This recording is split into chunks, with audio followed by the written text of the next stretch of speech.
up? What up? What up, podcast party people? How are you? How you living? You doing good? Staying strong? Are you staying fit? Are you getting fat during this pandemic? Are you gaining weight? Are you getting lethargic? Don't do that. Don't do that during the pandemic. You want to stay fit, man. Keep that immune system up. Keep that immune system strong so that you don't get sick. Eat healthy. You know what I'm saying? You know what I'm saying. You know what I'm saying.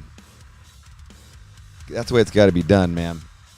We got to do it like that. You got to stay fit. Got to stay strong. Grinding, baby, grinding. Tell you what, I've been staying fit. I'm stoked. I've been staying fit. In fact, I made a promise to myself that during this crazy lockdown, when my gym was closed, I was gonna stay fucking on my game, man. Wasn't gonna get soft like my kids. Kids getting soft. Dad, I don't want to work out. Why? Why, Dad? Why do I got to work out? Why? Yeah, why? Because you're not doing anything you're literally watching anime for 12 hours a freaking day. The exercise my 16-year-old son gets is walking from the bedroom to the bathroom. Yeah, he just turned 16. That's his exercise. Walking to every once in a while. You know, after much wrangling, I make him walk the dog. Go walk the dog. Freaking walk the dog. He walks like a quarter of a mile, maybe half a mile, and then back. That's it. Once a week. Make him mow the lawn on the weekends. That's his exercise. Mowing the lawn. I'm like, dude. Over the pandemic, I got to say, he was doing good up until the pandemic. So the pandemic, some of the restrictions have kind of lightened up here in California. And so I bought a rack, like a leg rack and a bench press all in one kind of a thing. And then we borrowed a bunch of weights from the gym that we go to. And it was awesome having that stuff there. And he was actually hitting it pretty hard. Like, I got to say, he was doing it daily. We made, my wife in particular was like, every day you got to do something, at least a half an hour, so he'd get out there and kind of fart around at the weights. But now we had to give the weights back because the gym's open again. And dude, it's went from like a little bit of working out to just zero anything. Eats nachos every day. Don't do that. My other son's a little better. He at least rides his bike. He'll go on a walk with us every once in a while. Being a teenager. I ain't going to be like a teenager, man. I'm crushing it. Keep crushing it. Don't get soft during a pandemic, man. Dad, why do I got to work out? Why do I got to work out, Dad? Why? What? Get out of here. What do you want? Get out. What? With the big T at the end of it. What? That's what I hear every day. My moody 16-year-old. And then my 13-year-old who's also sort of getting moody. He's a teenager, but he's just a teenager, so he hasn't quite gotten into teenageness. He still comes up and gives me a hug every morning. He's like, "Hi, Dad." It's good. But then by like 11 o'clock, he's like playing video games. Like, "Leave me alone. Don't talk to me. Just what? What do you want? So annoying." And so, of course, I repeat to him, I go, "Annoying? You mean like annoying? That's right. That's how I torture my kids. Torture your kids. Torture them. Crummy teenagers. I'm stoked about what we got coming up here. We got Snoop Voggy Vogg, my guitar player, Vogg Kieltyka. It's not how you say it, but that's just how I say it because I can't pronounce it correctly. Vogg Kieltyka. Wakla Vogg Kieltyka. But when you're on stage, you go, Vogg Kieltyka on the lead guitar. And he likes it. He loves it. So I got Vogg, a.k.a. Snoop Voggy Vogg, a.k.a. Dimevogg, a.k.a. Vogg Bag. I tell this story on the podcast, but it kind of gets cut off a little bit. When Vogg's being like, he gets a little bit of a buzz and he's kind of like funny and goofy and like, life of the party Vogg, we call him Dimevogg because people, well before he was in Machine Head, called him the Polish Dime Bag. So we started calling him Dimevogg, all right? But then sometimes he takes a turn and just that downward turn. And that's when he becomes Vogg Bag. I'm like, Vogg Bag. You know, that Vogg Bag is when you're sleeping and then you wake up at 5:30 in the morning to go pee in the bus and Vogg Bag's still raging and he comes up like, hey, let me talk. I'm like, motherfucker, I'm just trying to take a piss. Like, I'm going right back to bed here. I ain't trying to talk to you. I'm not trying to talk to you right now. Robb. That's Vogg Bag. But we love Vogg Bag. We love Dimevogg too. And Vogg Bag's annoying when he's at night, but the next day, oh my God, it's so much fun to make fun of Vogg Bag. It's totally worth it. So that's what we got. We got Vogg, Snoop Voggy Vogg on the podcast today. He's got a hell of a story, man. I tell you what, I've had a lot of talks with him. You know, even just the first week that he was in the band was just him and I just working on songs, and we'd go out to dinner and go out to lunch and kind of go everywhere together and just talk.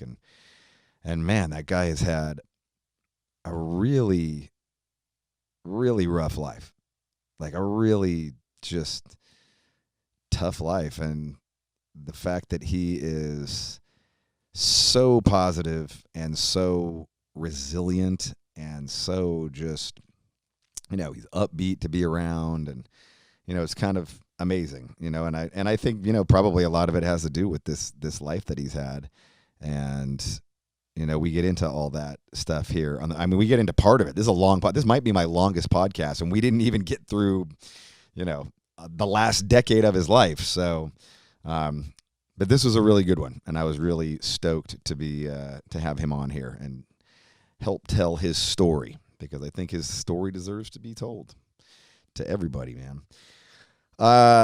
This podcast is brought to you by Nuclear Blast. It is put out on the Gas Digital Network. And today's sponsor is the one and only Altamont Beer Works. Altamont Beer Works, who are out of Livermore, California. They are right next to the Altamont Pass. And if you've ever heard of that infamous Rolling Stones movie about the Altamont incident at Altamont, where some Hells Angels stabbed a black guy and the whole festival they were playing in Altamont erupted into a riot. I don't even know part of it, but like I think they had the show canceled and they had to move it to Altamont. And Altamont, like, if you're anybody who doesn't live in the Bay Area, it's in the fucking middle of nowhere. This is just like it's just a mountain ridge that you cross over to get over to the 5 to start your way down to L.A. I'm surprised they even had a festival there. But apparently back in the day, the Rolling Stones, Grateful Dead did a show. There was all this fucking craziness that happened. And so it became a very famous, especially here in the Bay Area, a very infamous area, Altamont. And so they are right down south from Altamont in Livermore, and they have a beer company, a craft beer brewery and tap house called Altamont Beer Works. They are purveyors of some of the finest ales and IPAs and beers. They have one of my favorite beers in the whole world, called Nutty Operator. It is a peanut butter stout. If I had it right now, you can see me drinking peanut butter stout damn near every Friday. The Altamont Beer Works peanut butter stout, peanut butter chocolate stout. Let me rephrase that. It's a peanut butter chocolate stout, and I'm not even fucking around. It is to die for. To die for. No fucking regretters. It is so freaking good. And it's funny because for the longest time, I've just been kind of like, I've never really liked IPAs. I know that's the big thing with craft beer, but I don't really like IPAs. And I've tried, man. I gave it my best shot. Tried it for years. I just I don't even like Sierra Nevada Pale Ale. I like some lagers. I like Coors Lights. I like Stellas. I like Heineken's. I like, shit like that. And for the longest time, that's all I've kind of drank. And then I've never really liked stout unless I was in Ireland, because in Ireland, the Guinness there is a whole other level compared to the shit they got here in America. And so when I'm over there, I'm like, oh my God, why isn't stout taste like this over here in America? Or at least Guinness tastes like this over here in America, because it tastes so freaking incredible over there. And but I love peanut butter and chocolate. And so when I started seeing, it's kind of a trend right now, this peanut butter chocolate stout thing. And I started seeing that popping up, and I was like, I might have to try that. I tried theirs. They just gave me some because they're rad dudes. Shout out to Steve Sartori and all at Altamont Beer Works. But they gave me some, and I was like, I went there and just tried it, and it was just fucking, it blew my fucking mind. Blew my mind. It's like, I got to have this shit that's all I drink now. Now, I went from never having stout to just in the last year only drinking stout. And so I've just been on a stout kick. It's between them and a couple of other breweries around, local breweries that I like. But I don't know, something about theirs is, it's not very strong. Like, it's like 5 or 6%, which is strong. It's like twice the strength of a Coors Light, but it's not that strong. And like, I can drink like 3 or 4 of them and have my vodka Bailey's concoction that I have every Friday and Saturday with my wife as we have our little date night. We made our garage into the little gym area. We put a couch in there, and then we just watch the sun go down, and we drink and we talk shit and we laugh and just and get drunk, basically, and get hammered. And for some reason, that beer goes really good. That beer pairs perfectly with Grey Goose vodka and Bailey's. Just the regular Bailey's. Just if you're going to drink this drink, just try it. Full glass. Pour a lot of vodka in there. I like it strong. And then you just get like a little, you get a dab. You want to have that vodka bite, but you don't want to get it over sweetened by the Bailey's. I tried the Costco Bailey's. It sucked. Sorry, Brian, but the Costco Bailey's sucks. That's my buddy who works at Costco. And I tried a vegan Bailey's. Oh God, it was like made with like almond it was fucking horrible. That's my best Birmingham, England accent. It's fucking horrible. I was not chuffed to bits by the vegan Bailey's, I can tell you that. And so I just went back to regular Bailey's. It's cream and coffee and sugar and all that good all that. And then it pairs perfectly with a chocolate peanut butter stout. Not too heavy on the chocolate, not too heavy on the peanut butter. A little bit of cinnamon, a little bit of coffee. Not fucking around. So yes, today is brought to you by Altamont Beer Works. They have many other beers, all weed named after wheat Maui Wowie. They've got some hyphy beer. They got some beers named after rappers. They need a Machine Head blackening beer. Blackening peanut butter chocolate stout. Don't fuck with me. I will crush that shit every fucking Friday on my acoustic show that I do on Facebook. Also, just so you know, I have started doing something. If you did not know this, just last week I started doing a subs-only stream on Facebook. That's right. You can become a subscriber on our Facebook page. There's a button right now. It says become a supporter, but we call it subscribers. I don't know why they call it a supporter. I think they're just trying to be different than Twitch. I have been doing Matt Heafy style Twitch streams where I run through Machine Head songs. I rehearse songs for the Friday acoustic show. I always try and learn 2 new songs. My Friday acoustic happy hour is every Friday at 3 p.m. California time, 6 p.m. New York time, 11 p.m. UK time, 12 midnight Germany, Europe, etc. Australia, I think it's like 6 or 7 in the morning or something. But I do that every Friday, and then almost every day, 4 times a week, I am doing a subscriber-only stream where you can become a subscriber, and I do it for about 2 to 3 hours, and I play songs, and it's just me. It's me warming up. I'm doing my vocal warm-up. I'm telling you stories. I'm talking shit I can answer, and this lives in a little subscriber-only area. So if you are interested in that, you can find all the information on the Machine Head Facebook. I contemplated going over to Twitch. I may at some point go over to Twitch if this doesn't work. But all the action for us seems to be on Facebook. I've even done these Instagram things over on other my Instagram page. I did it on something. It's just not the same. It's just kind of dead. It's kind of Deadsville. It's a little Deadsville. So just wanted to let you know, if you want to become a subscriber to the Facebook subscriber-only streams. Yesterday I played Clenching the Fists of Dissent. I played Trouble songs. I played some Hendrix. I did fucking Guns N' Roses. It's a bunch of shit. It's all electric, and so it's a bunch of stuff. It's kind of all over. As I start writing songs, I'll probably bring you into that. If I start singing new songs or working on new songs, I may bring you along to watch that whole process and see how that goes. And, so check it out. Check it out. Let's play some tunage here. I'm going to take you over to, I got to say, I don't know what's going on with Vogg's back catalog for Decapitated, but the first 4 albums are not available on Spotify or iTunes or Apple Music or any, it's not even on fucking YouTube. It's like it's been scrubbed from the fucking world. Like, I looked for the album, nothing. It's fucking only live versions and cover versions. So, get your shit together, Earache. Put that shit up, because I wanted to play a bunch of songs off of Organic Hallucinosis, and fucking nothing's here.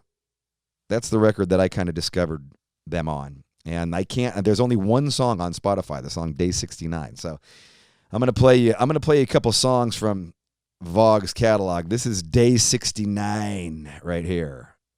There we go. Listen to that shit.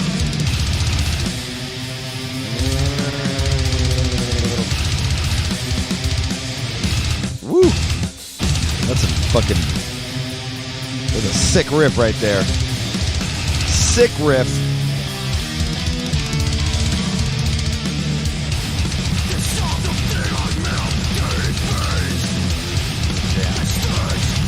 I really wish they had post-organic on here, but nowhere to be found on Spotify.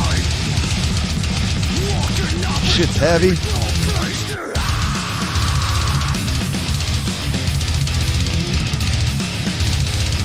Fucking drumming. Jesus Christ.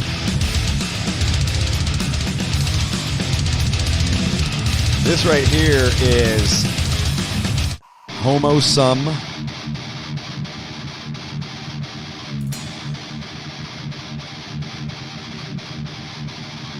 That's terrific right there.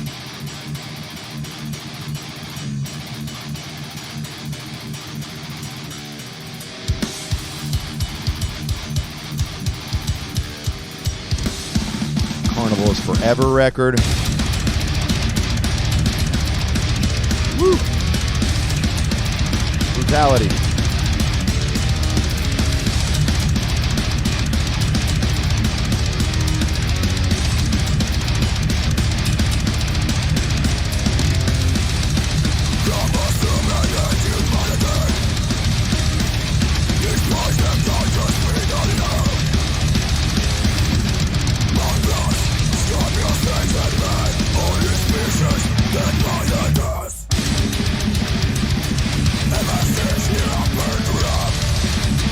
This right here is Blood Mantra.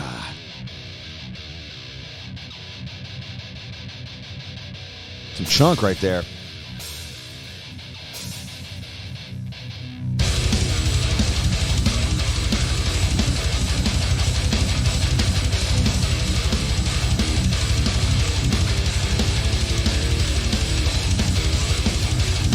Fucking rip-tastic shit, man.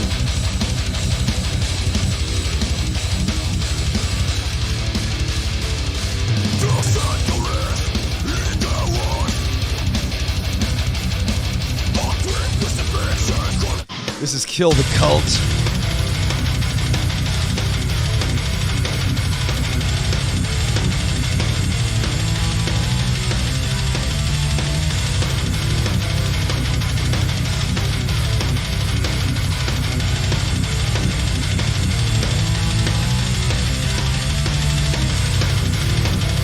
Tell you what, man, Vogg always gets some ripping guitar tone, huh? Holy shit.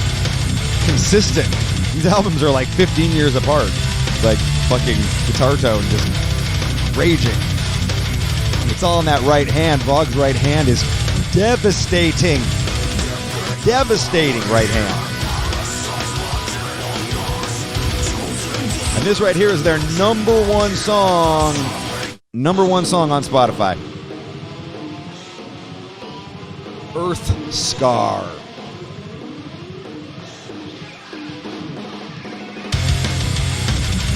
Woo.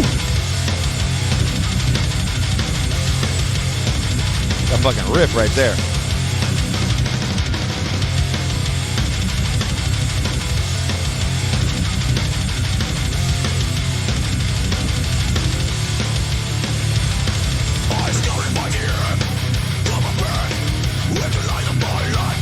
This song's sick live. I so remember this song. Heavy. Rasta killing it on the vocals. Ladies and gentlemen, I'm gonna get going here. Right into the interview. This is Mr. Snoop Vogg in the house. Vogg. Hey, how are you? What, long time? Vogg. It's been long, too long. We're supposed to be on tour right now, right? We would be drinking, and the night would start off, and you would be Dimevogg, and then by the end of the night, you would be Vogg bag. Vogg bag. Oh yeah. Oh, I missed it. You know, I was trying for the last weeks of the US tour. I was trying to be nice guy. I know, sober and barely drinking at all. Sober all the time, like trying to wake up early and trying. Except for Chicago. Chicago, you tied one on pretty good. Oh yeah. But Chicago is obviously English. Chicago, you cannot say no for Chicago friends. Polish community up there, Polish metal fans are always there. They're always there to pick you somewhere, and you know, to make sure they always making sure you have a good times in Chicago. Yeah. Have you been drinking much in quarantine? Not really. No, yeah. I was wasted. Like the Dimevogg was only once during the quarantine. Okay.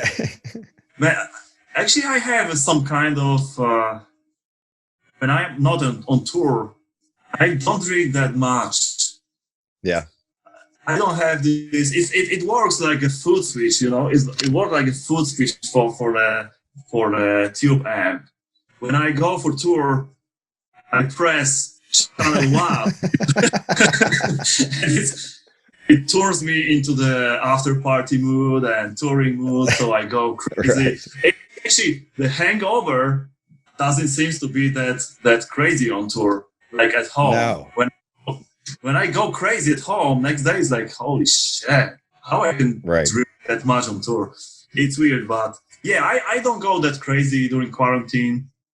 Yeah, I'm spending 2 weeks at home alone because I was on tour with my band, and tour was canceled, so we've been forced to come back to. Yeah, you were canceled. Your tour was canceled about halfway through, right? Well, it was almost near the end.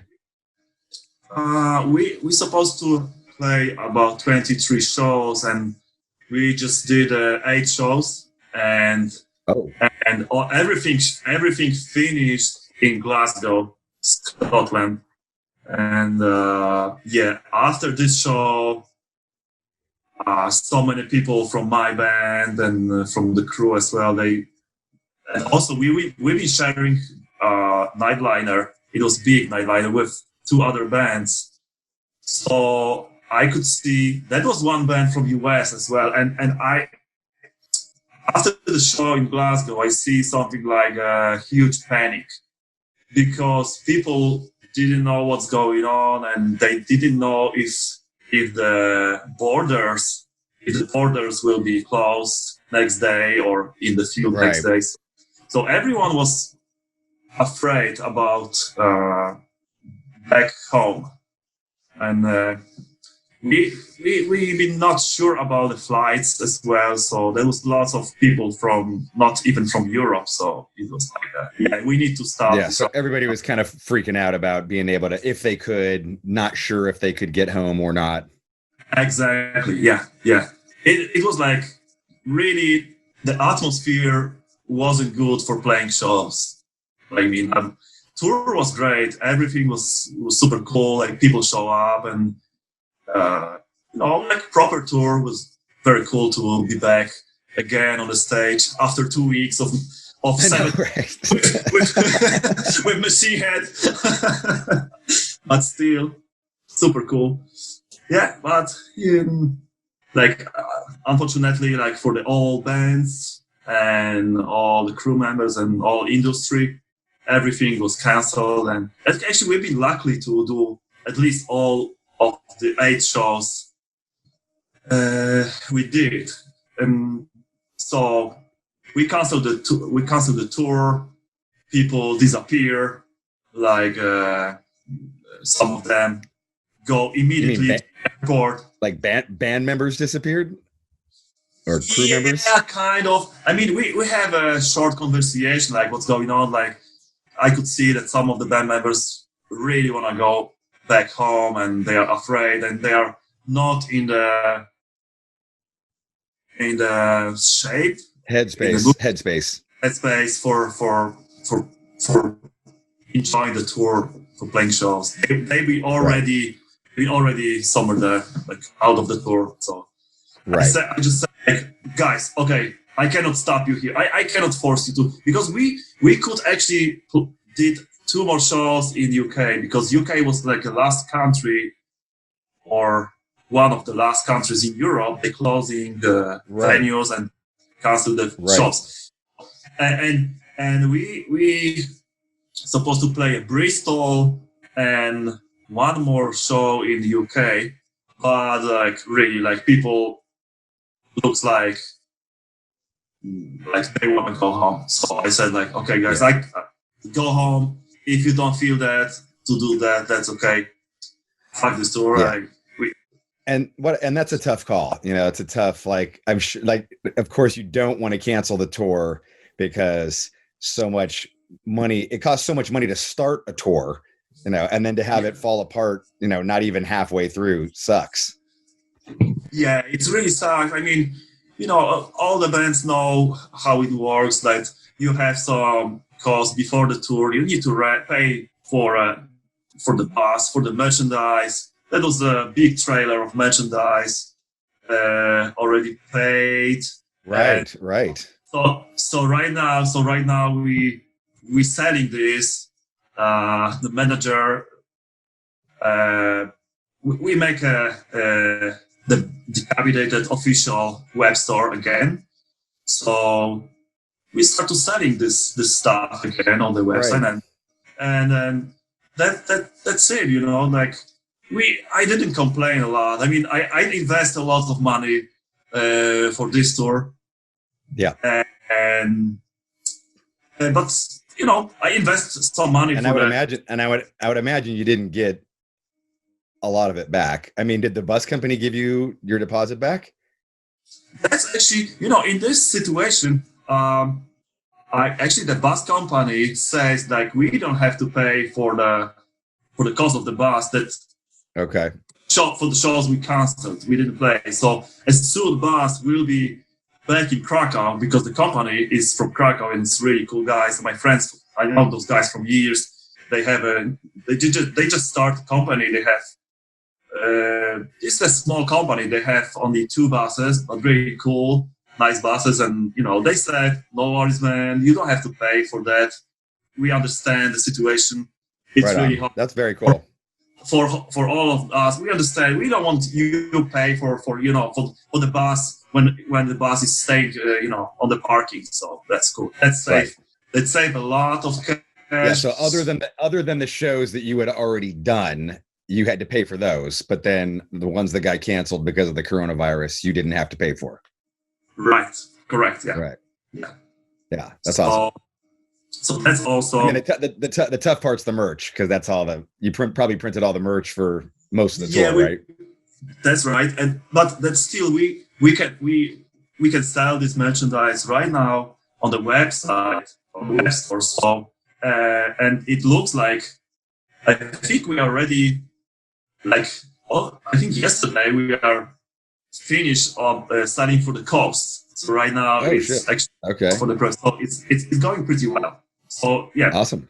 If someone watching that or listening that right now, someone who support us, who buy the merchandise, thanks a lot. Yeah. Yeah. Thanks. I appreciate it. And I don't complain. I mean, I realize that there's lots of people, lots of bands, they really lose lots of money. I know, for example, Flash God Apocalypse, they're supposed to be in the US. They're supposed to play US tour with the symphonic orchestra, something like that. Oh wow! Right? Holy shit! And I know they already invest for this tour, and for, of course, lost visa paper and bus company and all those things. Mm-hmm. And someone who is in a band can realize what's going on before the tour, how it looks, about the cost and everything. So yeah, I know we didn't lose that much money, and still I was investing for the gear, wireless system and things like that, plus merchandise, which is selling pretty well right now. So it's actually all right. It's okay. It's okay. Yeah. Yeah, I know a lot. I spoke to Patrick from Fit for an Autopsy, and Viard is Murder had flown over from Australia, and Fit for an Autopsy had purchased all of their merch for the whole tour. And, obviously, if you're coming from Australia, you got to get the merch and the flights and the work visas, and they played one show. Yeah. And then the whole tour was canceled. Yeah. It was brutal. I remember Andy Marsh from Tired, he posting we don't give a shit about virus. We'll give it. We will going through this tour, and we will do. Everyone on my tour, it was the same. Everyone was so brave, and so of course, I wanna say I was actually the last person I wanna leave this tour, but maybe because I'm the leader in my band, so and but I remember you never want to leave a tour though. You never want to cancel a tour. It's fucking horrible. No, right? It's no, you will do everything to continue. If this is even possible in 20% possible, you will try to do everything to make this show happen. I mean, I was always like that. And it actually reminds me some bad memories from past. It's actually very bad memories from the tour. I lost my brother in a car accident. Because talking about how we are crazy about playing shows, about to make show happen no matter what. Yeah. It's sometimes too much. I mean, I remember we've been in Russia in 2006. And then we had this car accident that it was just before last show, and promoter said, or tour manager said that, what, guys, there's no big ticket sales, no big pre-sales. It's a long way. We are late. We don't have to go there. And we be like, oh wow, we're going there, man. We play the show. Maybe we're gonna play this. We're gonna finish the tour, and we're gonna play. And it happened this time on this way. Before the show. So after the show or before the show? before the show, because Wow. we've been, I think it was like, we've been in rush because it was already too late. It was late. It was long way, and the driver was like a little bit going too fast, and rush on the highways and things like that. And anyways. Yeah, I remember you telling me that it was, and it was different than I had heard, I guess. But I guess it happened in the day. The accident happened in the daytime, right? Yeah. It was still at daytime. Yeah. Like 5 p.m. or something, right? Something like that, right? It was still bright. I remember it was still bright. Which is even more surprising, when because just so many accidents happen in the middle of the night, like after people are tired and driving from a show to another show. But you guys were driving all night, right, and then into the day. Well, I think we've been driving because we didn't have a night liner on that tour. It was short tour. It was about 5 or 6 shows. Yeah. You're in a van. We've been in a van. Yeah, we're traveling by van, and we slept in the hotels. So probably we just wake up, eat breakfast, and we just go. But we had a long drive, and it's Russia. It's like US. It's like you travel for 15 hours per day to get to another show. It's crazy. Like, okay. For me, US tour is only sitting in the bus and driving and and then load in, play the show, and driving. and 15, 12 hours drive. So it was Russia. It was probably similar situation, like long drive, a bit late. Driver was stressed because he wanted to be on time for the show. So it was because of that. Let's go back. Before we talk about this particular part of your life, though, I wanted to kind of ask you some of the stuff about, I wanted to go back in to the beginning of your life too. Like where, I remember I've talked with you for many times now, and I feel like, there's a lot of things that I didn't know, like how much schooling you've had, and that you started playing, back when you were a kid, you started playing accordion, right? Right, that's true. I am the accordion player. Do you have an accordion there right now? It's somewhere here. You got to play accordion for me someday. I want to hear a Machine Head song on accordion. It would be not that easy, to be honest. I think I already tried to do Imperium on the accordion, but it's easier on guitar than accordion, to be honest. I would like. I would imagine. I need to spend some time to find those notes in here, but yeah. Promise to make this one day. All right. Maybe I can post something on my Insta. Are you playing guitar at this young age? Or are you starting on it? Starting from the beginning, it was like I start my music education when I was 7 in the music school in my hometown, Krosno. It's based on the south of Poland, close to the Slovakian and Ukrainian border. So my parents, I guessing my grandfather have accordion at home. So I don't know, maybe because of this, parents came with this amazing idea to take the kids the music school and put something which is very big and very heavy on the knees of the 7-year-old guy who don't know what the fuck is going on and why we are doing that. But okay, let's start. So I started this education and I spent with this instrument next 17 years. Wow. Yeah, it's a long time. It's a long time. So no guitar at any time during this? Well, of course, it was after a few years. I was maybe 10 or 11 when my older brother started get classic guitar lessons. So my parents buy the guitar, classic guitar for him, and he started to show me some of the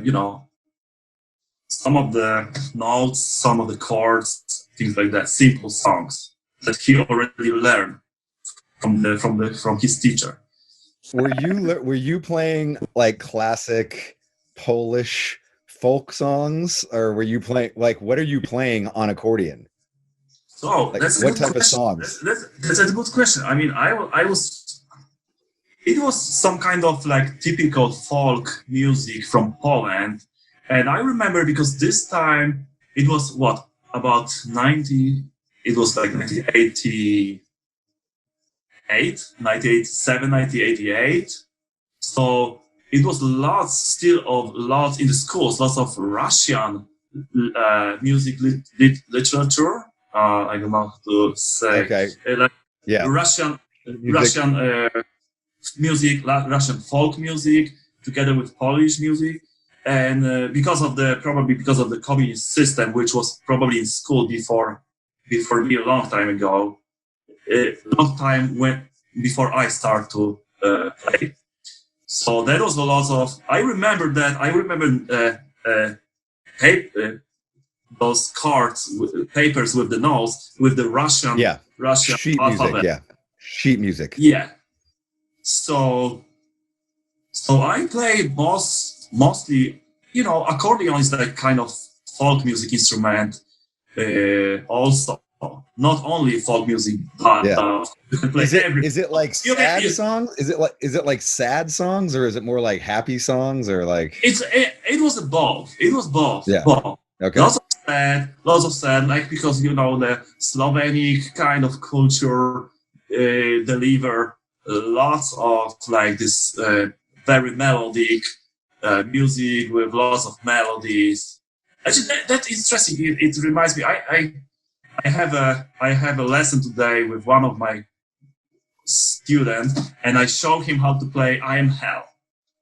Oh yeah, nice. Yeah, and then there is this line in "I Am Hell," this melody in the middle of the song when we do the triple picking, right? Right. So it really sounds like kind of like this kind of folk Slovenic music. That's kind of why I was asking, because I was thinking like some of that music is still so rooted in like the sadder classical music that it would maybe for sure. I'm sure. I mean, so I think lots of great composers they're using folk music as inspirations, and that's the music language. Like the language of music is like that. You can mix. You sometimes don't even realize. We don't realize sometimes that we create some melodies or we create some songs, and we sometimes don't even realize that it actually happened before, a long time ago, before we became with that. I mean, come on, Machine had like so much classical influences as well. Totally. It's tons of classical music influences all the time, with thrash metal music, with the Maria, fucking crazy, heavy. Yeah, it's like Exodus meets classical. In some way, that's true. So I remember you were telling me that your teachers were pretty tough on you too. Like they'd smack your hand if you did something wrong. Or I'm telling you about it. Yeah, I have one of the teachers. A few teachers like that was like they had their own methods. They have their own ways to teach. Which sometimes maybe for the small kid in school, maybe it's kind of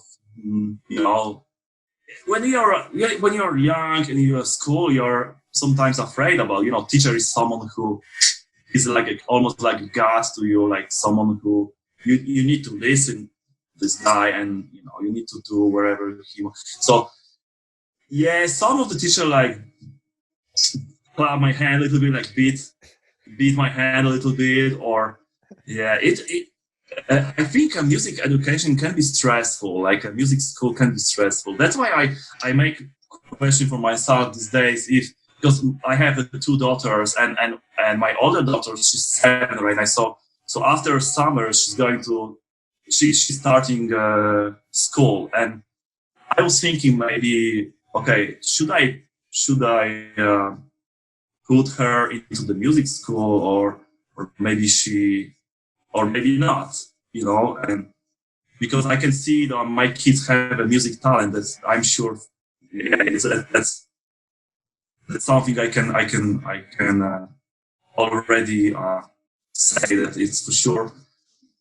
But anyways, I mean, in some way, music school gives you nice theory, gives you skills, because you have to practice all the time. You have exams, but there's a tons of stress talking about the music education too. Maybe depending on the school, or maybe depend of the teachers you have. That's for sure. But sometimes I have dreams. Sometimes like, holy shit, I have exam in 3 days from now, and I don't know the how to play the song or something like that. And I still like have nightmares that, about it.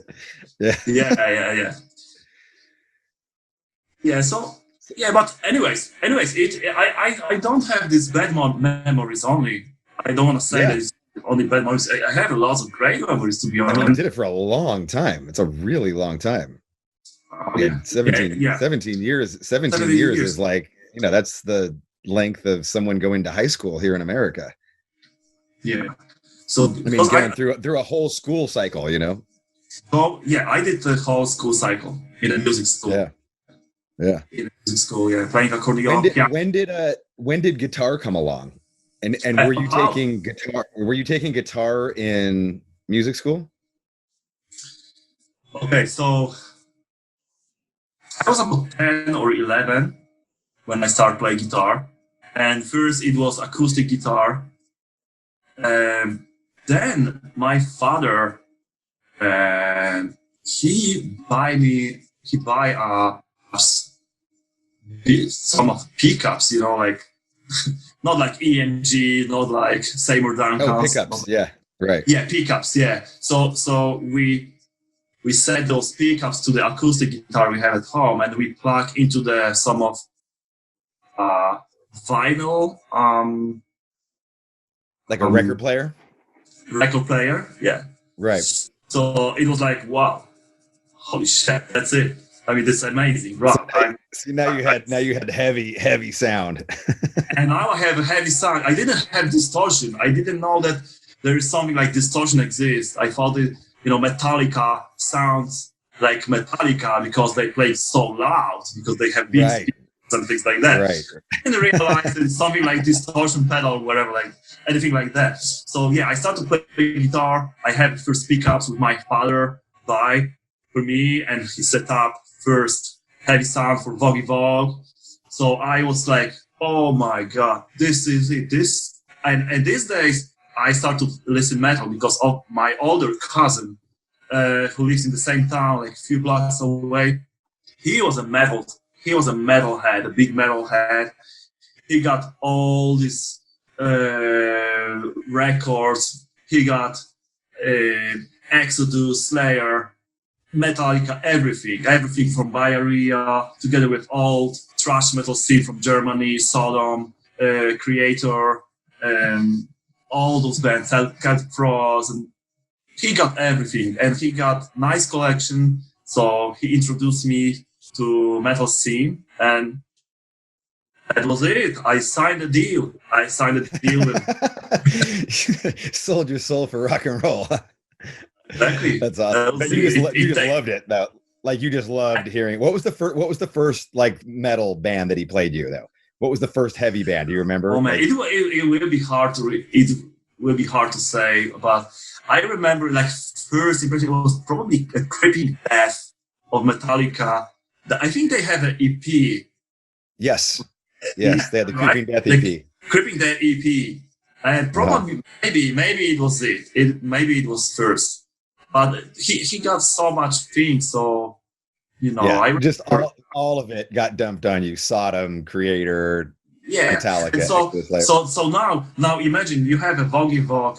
He's like 10, 11 years old, and he going for music school playing accordion, and then he's back home and he's jamming guitar together with his favorite records and learning how to play. First, like learning on the one string, then second string, adding next strings, and try to play all the Metallica albums and all the. Did it help? Did it help knowing that, like, the accordion? Like, did that help at all? Like, because it is a little bit of the same motion, I guess. Well, I mean, I was practicing all the time on accordion, because it was like, in music school, like maybe your fretting fingers might be stronger, I guess. Probably. Oh yeah, that's why after these years, like I was in Krakow already. I moved to Krakow to university, the music university. So I was playing accordion, and my teacher was like, "Holy shit, you're really good on left hand, man." I was like, because I play guitar, so maybe that's why I was like better left hand player on accordion than maybe on the right, or maybe both, but the left hand is always like a little bit worse than right hand if you're right-handed. Right. Anyways, for sure, this education and. Were you playing in an accordion band? Like, were you in an accordion band? Yeah, like, so like you're a group of dudes, right? I play in a 5 guys accordion band, like 3 guys accordion band, 2 guys accordion band.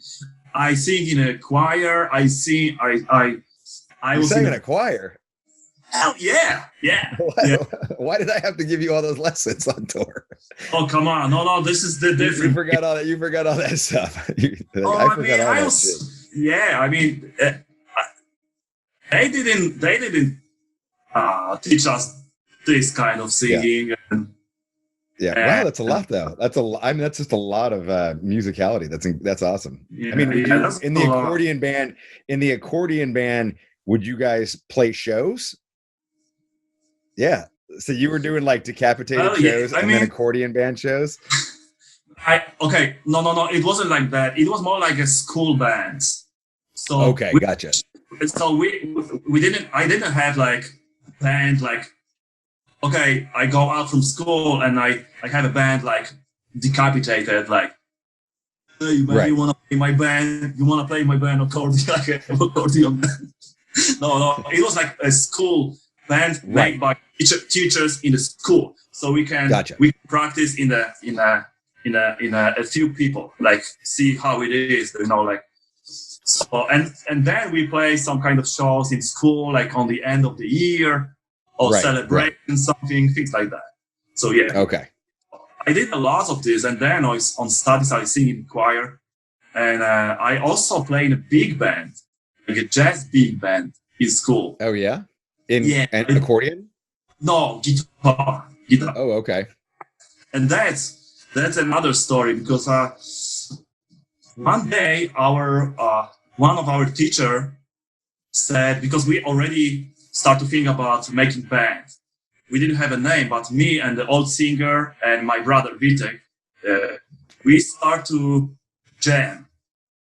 It was like we didn't know anything about how to play and things like that, but we start to jam, and someone from our class tell teacher, hey, those guys play, they have a band.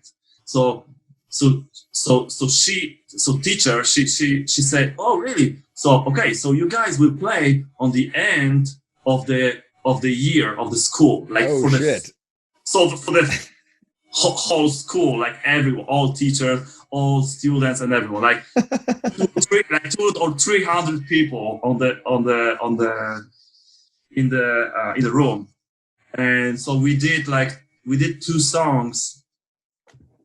I was maybe 14, or even younger, maybe 13, 14, maybe. So I play guitar. There was me on guitar. There was drums. My brother on drums, and your brother's what, like 11 or 12? Yeah. That's awesome. Yeah, that's really young. It's really young. Yeah. I know. When I see the kids right now, like they're 12 or 13, and I imagine like we already play death metal in this age, it's kind of crazy. And do you guys play a death metal song? No, yeah. We play two songs. One song was a cover of Pretty Woman, and the second song, Pretty Woman. Yeah. Okay, gotcha. we do it on heavy version of that song. And the Pretty Woman was the crowd. Oh, yeah. It was like that. Like, That's great. And the people didn't know what the hell is going on. Like all the teachers, they're like, "What the fuck is this? What the fuck is this, man?"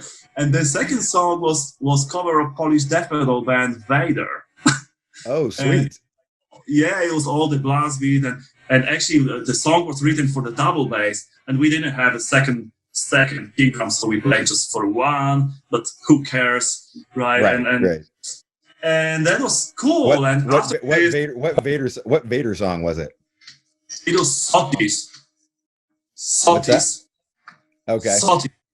And from the mini album, like EP album, which is my favorite actually still. Amazing, right, amazing EP. Sotis, like shout out to Vader. Yeah. Love this band. Always like for a long time one of my favorite bands for sure. Still. And then, and after this show, the boss, the leader of the jazz band, the big band in school, asked me about me and my brother to join this band, the jazz band in school. So, I mean, asking was like, "You will play." So we played join my band. Yeah. So we play in a big band, and we try to play all these jazz standards, like what was the composer of this? Louis Armstrong, and all this jazz classic, really cool stuff. Woodland and Southern Side of the Street and Spain and all those classic jazz songs. I mean, I didn't know how to play this stuff, to be honest. I was like just looking for it. Was a clean channel guitar. It was just for me. I already play some, heavy metal songs, but I didn't know the chords. Like jazz chords are crazy. All these crazy, yeah, totally. I mean, chords. This is completely different. You're playing it. You're able to play it because you can read music. Is that right? Is that why you can play it? I tried to figure out. I didn't, and I still don't know how to play from the notes on the guitar. Yeah. I can easily read notes and play piano. I play piano, play accordion, and read the notes like alphabet. But I don't know the notes on the frets. For me, I'm a like. I did this all the classic education, so I'm like really good trained musician. But on the guitar, I'm a metalhead. I don't talk. I don't talk notes, name of the notes. Right. I do frets like like a tabs, right? Like 3, 4, 8, 6, then hammer, then pull ups, and then do spin. Things like that. That's my language in guitar. And then we are going to this conclusion, which was so I was basically in the two separate worlds in the same time, the classic music in school, and then heavy metal, thrash metal, death metal, bands and music and guitar, electric guitars after the school. Till the end of the day, till my parents go to sleep, my brothers go to sleep, and I sitting there with the guitar and and jamming. And then the funny thing is that metal music and electric guitar for me was like some kind of freedom, some kind of freedom compares to all the education, all the exams, and really strict rules. Right. Before then, I go for guitar. I could do mistakes. I could play loud. I could do wherever I fucking want. So yeah. It was it. I mean, it was like a fresh air for me. It was like mind helping thing, like playing guitar wherever I want. No one tell me what I have to play, how I have to play, and no one will tell me wrong if I will do mistake. No one beat my fucking hand if I do mistakes. Right. Because mistakes are cool. Mistakes, right? They are sometimes, totally. And metalheads don't give a fuck about mistakes. They don't have to realize it's not about that. So yes, that was it, and maybe that's why I choose the this way of music in my life. Right? Maybe that's the reason. Yeah, and metal probably just came along. Like it was exciting. What was the first? So what's the first show? Do you and your brother go to a show together for the first time? Like your first metal show? First metal show was probably in my hometown. We have this kind of competition for the bands. At one time in the year, all the bands from the town and around the town can play like 3 songs in the culture house. Yeah, like a battle. Yeah, they call it Battle of the Bands over here. Yeah. Yeah, Battle of the Bands, exactly. So if you're the best band, win like few hours in the studio or some cash for the studio, maybe some equipment, things like that. So we never played this competition because we've been sending our tape, but they said no for us. Well, we've been not that good, or we've been too heavy or something. I don't know. Yeah, they're like, what is this death metal shit? What the hell? What was that? Right. Yeah. So we tried once, but actually we've been not interested too much in doing that, because probably we've been that much crazy that even we've been like 14, 15. We already started. We want to be like a real band, like we think that all those bands are cool, like all those bands playing on these battles are cool, but you know what, maybe we think like we are better, we want something more, we want to play, we don't want to do competition, we want to play our songs, yeah, like, totally. I remember thinking the same thing. Like even when I was very first starting out, we always we're just like, that shit's fucking lame. Like no, we'd rather play somebody's backyard with a bunch of beer and just break shit. Exactly. Yeah. So actually, we never play, but that was first show. But these are your first shows. Yeah. And is it metal band? Are they playing metal? I actually play metal. That was one death metal band. That was few black metal bands. Like all those bands were like kind of primitive, but still not bad. There was a few not bad bands that the guys from those bands were older than we. They already like 18, 19 years old. So they've been like kind of rock stars in our town, because if they play the fucking culture house, they can have the faces really high. next day on the market square or something, and they were pretty good. Like there was a few shredders, like guitar shredders. They trying to play all the solo they know already. They showed the whole city, like I can play guitar like this. It was pretty cool. I mean, but I still feel, I think I will feel really stressed if I will go for the stage like that. It was kind of, like all the friends are watching you, and this is like everyone can throw their fucking tomatoes to the stage or say anything they want. I'll be on you. So I was like, no, that's maybe not for me. But it was cool. When do you guys start playing your first show? Like, what's the first Decapitated show? It was 1996 or 97. It was the first time we played. And how old are you? How old are you at this point? I was 15.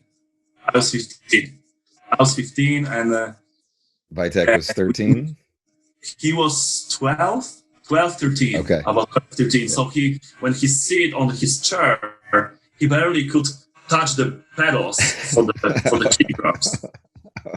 And then that's young. It's crazy. I know, but when that's my son's age. I doubt my son would. I mean, my son's played some performances, but I don't know if he'd do like a full death metal show. Well, I feel really weird. I was so tired. I mean, that wasn't full metal show because these days we have only 4 songs. So right. We could play. We could play only 4 or 5 songs because we didn't have more. Did you open for a death metal band? Did you open for another death metal band? We've been opening the show, and it was so stressful because everyone was there, all friends. Who's headlining? Headlining was like a famous band or just local band? It calls Lux Occulta. It's a Latin name. Lux Occulta. It means light of the occult. Okay. Occult light, something like that. And then I joined this band after a few years. I joined this band actually. I recorded 3 albums with them. Oh wow. That's another story. And then they headlining with some Slovakian band, some Phantasma, Slovakian. Like, were you? How did you get the show though? Like, are you friends with these guys? Like, did you like? We just so it was like we just record the first demo. We have 4 songs. We record 4-song demo, and we send this demo tape to all the underground magazines and zines around the country, around the somewhere there. Yes, the scene. And then so I remember we have pretty nice reviews after this demo, and I was blown away. I remember this day I read my first review in the underground zine, and it was really good review. And I was on my way back from school to home, which was about 30 minutes walk. So I was reading this review all the time, again and again and again. Right. It's so fucking great, man. It's so That's cool. Rad. It's so cool. That's right. It is a good feeling. Oh yeah, I couldn't believe what zine was it? Do you remember what zine it was? I think it was called Undertaker. It makes sense. Right. Undertaker. Yeah, that makes sense. Yeah. Undertaker zine. I think it was a local zine from my hometown. And or wait, I wanna lie because it was a long time ago. It was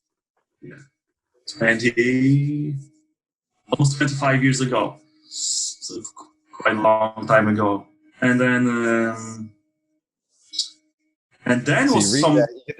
So because you sent the demo out, now you got to review some underground zine. So like it was like you were a legit band, and now promoters are like, "Hey, we'll get this local band on one of the bills." Yeah, I don't remember how it happened because for a long time actually after this, for a long time I didn't care at all about making shows, about promotion, about anything like that. I didn't know anything about music business, promotion, anything like that.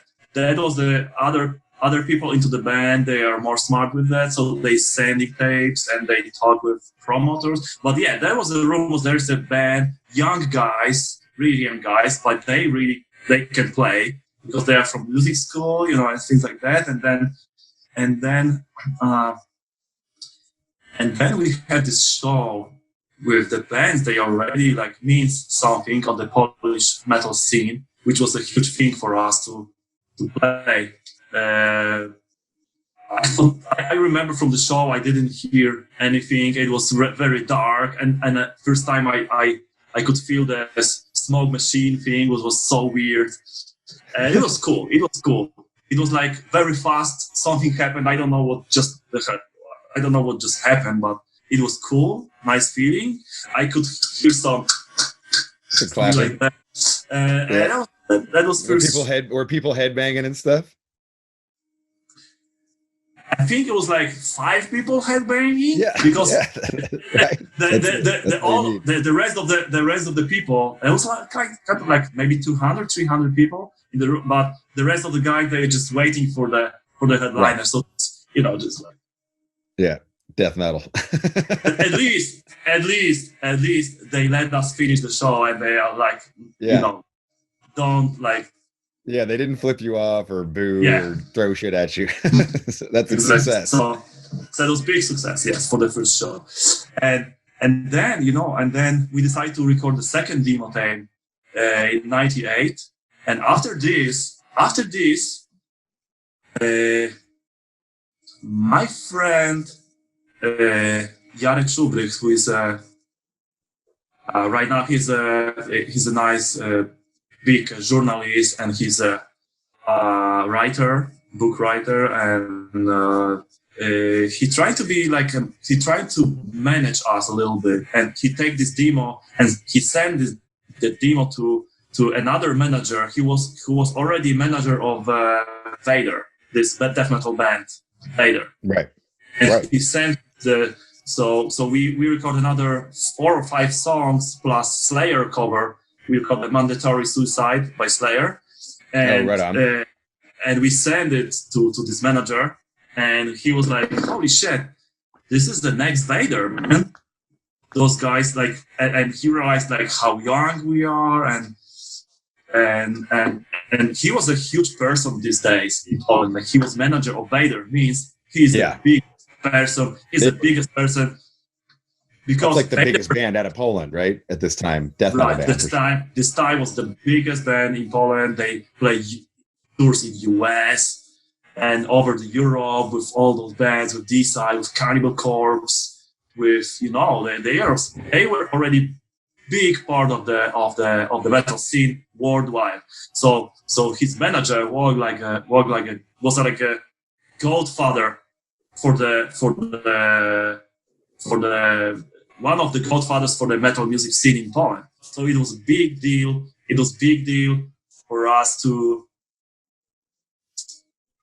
have a contact with this guy. And my friend who was the journalist, the manager, he got also one of the biggest, after Metal Hammer, the second newspaper in Poland called Trash and All magazine. Trash and All magazine, yeah. Okay, cool. It was pretty cool. Like lots of interviews with all the bands, and a really cool newspaper, music newspaper. And so he sent this tape to the labels over the Europe, and we have great response, and we have response from Century Media. Oh shit! Wow. I know. Century Media response, Season of Mist, E-Rake Records, and all those labels are like. Yeah, those are like all the top tier death metal labels. Yeah, that's. I know, and Century Media these days, back in the days, I think was probably even bigger than Nuclear Blast.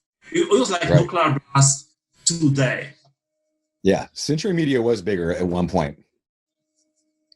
So we've been like, okay, yeah, cool, but completely don't realize what's going on, because we've been in age like 15, 17. I was 17, and so young, like, and then became another stories right now, because we've been so young, so naive.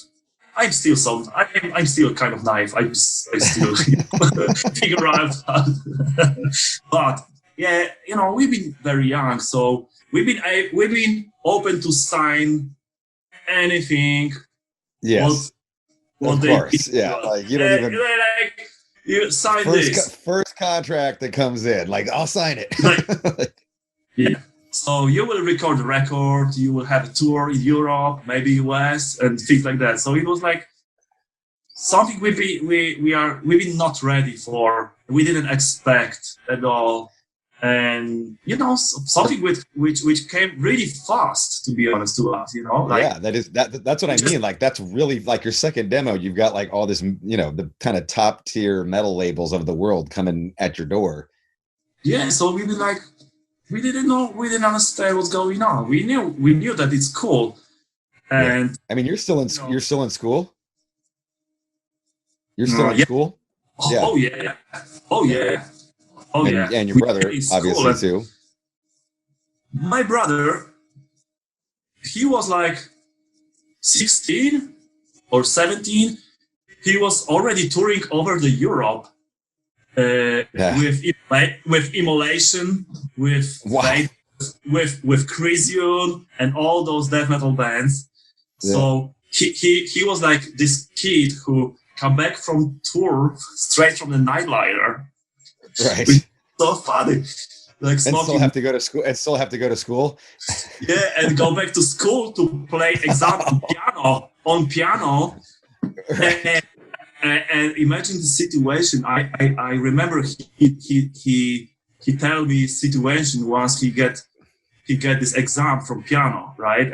And he finished playing with piano, and one of the teachers said to him like, "Oh, so you didn't practice that much because you were on tournée." Right. And so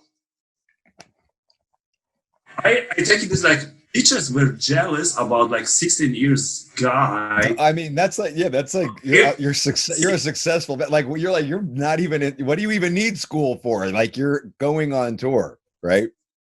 Yeah. So it's not like the school is like supposed to prepare you to go into the real world to then figure out a tour. You're not supposed to be on tour and then coming back to school. That's crazy. That's crazy, nuts. Right? Yeah. So this is on the first record. So the first record's already out if you're going on tour, right? Yes, it was after the first record. It was a Winds of Creation record released by Earache. I mean, it was Earache Records, but the other, like a subsidiary, right? Like a subsidiary. Yeah, and there was a Wicked Word. It was actually this all the same as Earache Records. So Earache was pretty big these days because I mean, the biggest death metal label. They released Morbid Angel and Entombed, Carcass, all the best bands these days. Yeah. So we signed with them. We signed the worst deal possible. I don't even want to talk about it today. I mean, talk about it. Come on, talk about it. I mean, there's it was on the one hand it was so great because we signed the deal. We win. Yeah. We win life. We win. We were fucking winner. Yes. People start to kind of hate us in Poland because we were too young to win with all the older guys, all the bands. They never signed this kind of deal and never be able to go to fucking US tour and European tour of Immolation and things like that. And yeah, and they probably got you tour support and gave you money to tour and fund stuff like that, right? Like what, label or the label? Yeah. Well, to give you the money to tour.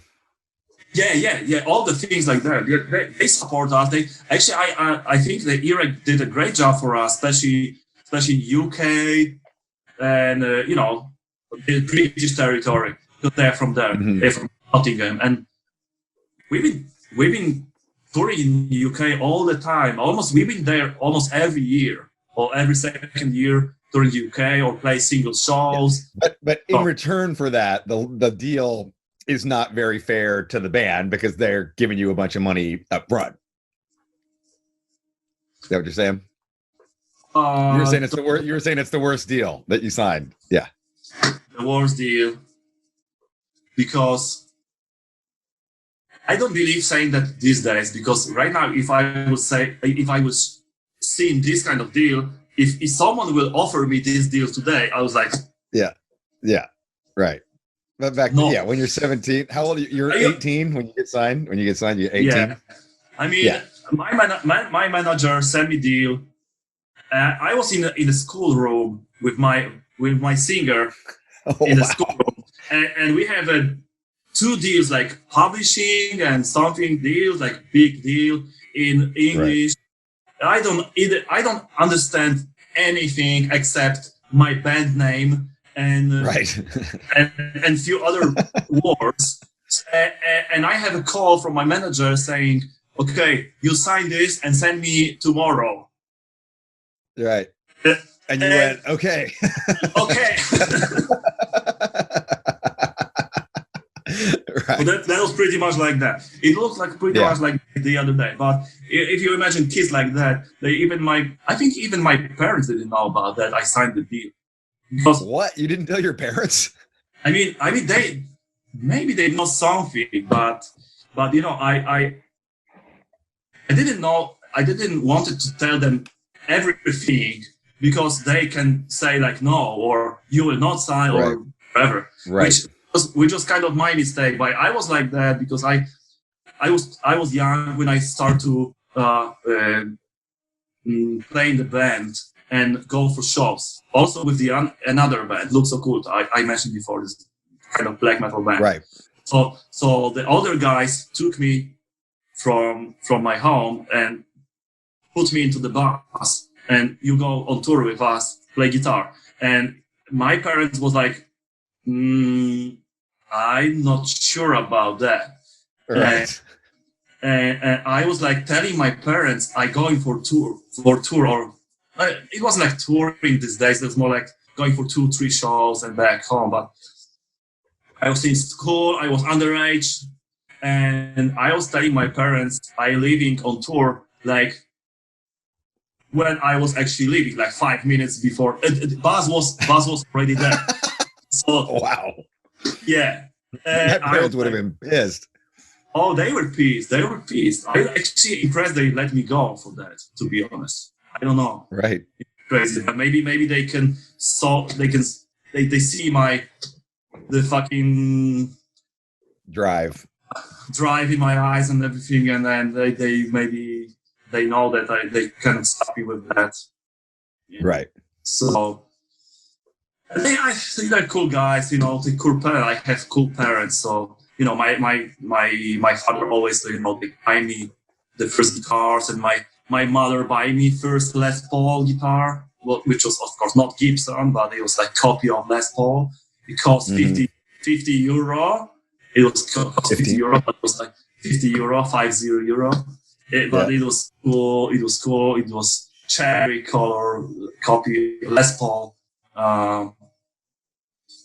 guitar, electric guitar. So it was big thing to me. So yeah, they support parents. Like talking about my parents, they supporting me a bit with my passion. Even they've been in the one way they've been against, because you know it was all this kind of satanic and dark and fucking, you know, not nice music and cigarettes and alcohol and maybe drugs and things like that. So you know, it's classic situations, totally classic situation. But do you get laid for the first time on tour? Get laid for the tour? Do you have sex for the first time on tour? You know, because you're pretty young, like you're 18 or whatever. Like, are you getting? Is that the first time you have sex? I think it was on tour, but it was not on the first tour.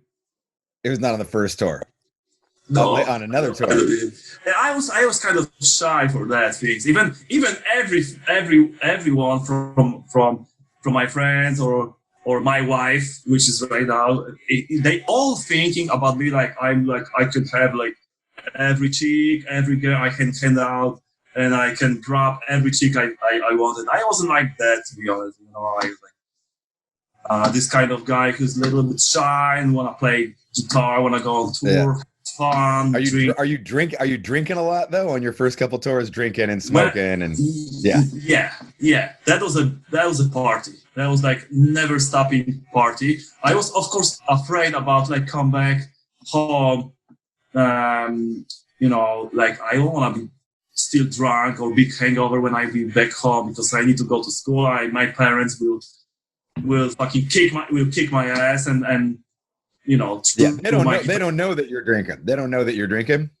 No, I was trying to do everything to, to hide myself with that, like, because So if they said, "Hey, are you drinking out there on the road? Are you smoking?" You're like, "No, I'm not." No. Well, they were like, they just said to me, like, before the tour, they said, like, be cool, be cool, like, be smart, be cool,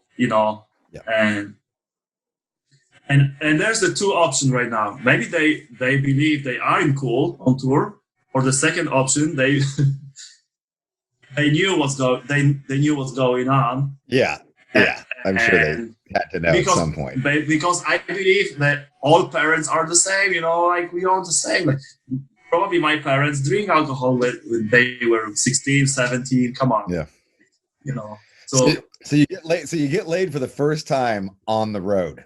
You have sex for the first time when you're on tour. Well, yeah. So like a girl comes up. Take me through this story here. So a girl, like, it's after a show. Yeah, exactly. Where are you? Yeah, it was pretty much classic story. You asking me about things like I probably never asking for anyone about that, and then right now you asking me on the you're on no fucking regrets. So I mean, I was pretty classic, like, after the show party and things like that, party and then alcohol and some girls around, and it's okay, let's do that and see how it works and what's going on with that. So it was pretty much like that, yeah. But it was on tour. I mean, I find out not just the sex, but like all those things like alcohol, weed, drugs, and pretty much all those kind of more important life experience. I was like facing on tour for the first time. Yeah. Because I was on tour a lot, and the tour is this kind of the other environment, the different environment. It's not home. It's another world. It's another world. It's in another level. It's and it's a crazy world. It's almost like you don't even know what the world is like until you like go into it for a long period of time. I remember like coming back from the first tours, coming back home, like I need always some time of like 1 week of like come back for normal life. Like I always forget about my password for the bank account or my code for the doors or all those things. I was like, holy shit! I need to learn again how to deal with the normal life, like back to the school, back to the everything. I think it's crazy that you're going on these crazy tours, immolation and all this, and then you're coming back and still going to school. Oh man, I remember these days. It was like 2000 or 2001, and it was for me the first that super long tour, which takes about 6 weeks or 7 weeks over the Europe, including pretty much all countries from Ireland, Scotland, and going south to Spain to Greece. Like who's this with? Who is this with? With Vader and Crisium. Okay. And we sharing bars, and it was like every day after party, crazy after party every day. Right. Smoking weed, drinking alcohol, and and playing shows and listening metal. So I remember I was back in Krakow. I couldn't believe, like, I even see my face in the mirror, and for the first time I was like, who the fuck are you, man? I don't know who you are. I don't recognize my face in the mirror, because it was like things were changed a bit. And I remember I meet my friends for the first time after that long tour, and I was like, didn't know about I didn't know about to talk what I should talk about with them, and because it was like kind of everything was different, and the tour was really fast and crazy and loud, and then you come back to the normal life and we're like, holy shit, what am I supposed to do right now? It is a bit. I know what you're talking about. Like it really is such a. It's almost like a depression. You know what I mean? Like you live a year's worth of life in 6 weeks. You know, and then you're done, and then it's over, and then it's like you don't know. You're still going 100 miles an hour, but the rest of the world isn't, and you're just like, for me, I often would come home from tour, and just basically just like for a week, just lay on the couch, just be like, what the fuck just happened to me? Like that was great. It was awesome, and it was hard, and it was difficult, and it was amazing, and like there's so many things. Yeah, it's like everything in between. It's like decompression time. It is. Yes. Like you're coming back from war, or you're coming back from really crazy trip. Everything is fast, or you need to. It's like a. I remember the Malta, the sound engineer. I from Behemoth. Oh, you got to tell some stories about him. You got to tell some Malta stories. He always shout out to Malta. He's awesome. Malta is awesome. He should read the book, he should read the book about his stories. He will. He should write a book about his stories. Yeah. Yes. Yeah. So Malta always said after the tour, like, okay, guys, the rocket need to go slow down, not to go down like this. The rocket need to go down like maybe one more beer. Like on the end of the tour, sometimes you want to quit drinking. You're okay with that. Like, okay, right. I will be home like maybe in 3 days, so maybe I can slow down a little bit with the booze or whatever. But it's like you can slow down, but not that fast. You need to be slow with it. So that always like there was something like Malta. Behemoth sound engineer always. But yeah, it is like a decompression. But was he your sound engineer also? He was our sound engineer for the few years when Behemoth got break from the shows because Nergal had leukemia. Right. And so they stopped playing, and the Behemoth crew been looking for another job. Right. They asking bands like I remember also like a guitar tech or drum tech asking me about if we are looking for the crew members, and I remember you got that's what. But you met Malta before then. Yeah. Malta. I knew Malta before he started to work for Behemoth. I know Malta from 1997 when we record second demo tape for Decapitated. And because this demo, we have all these offers from the labels. So it was Malta.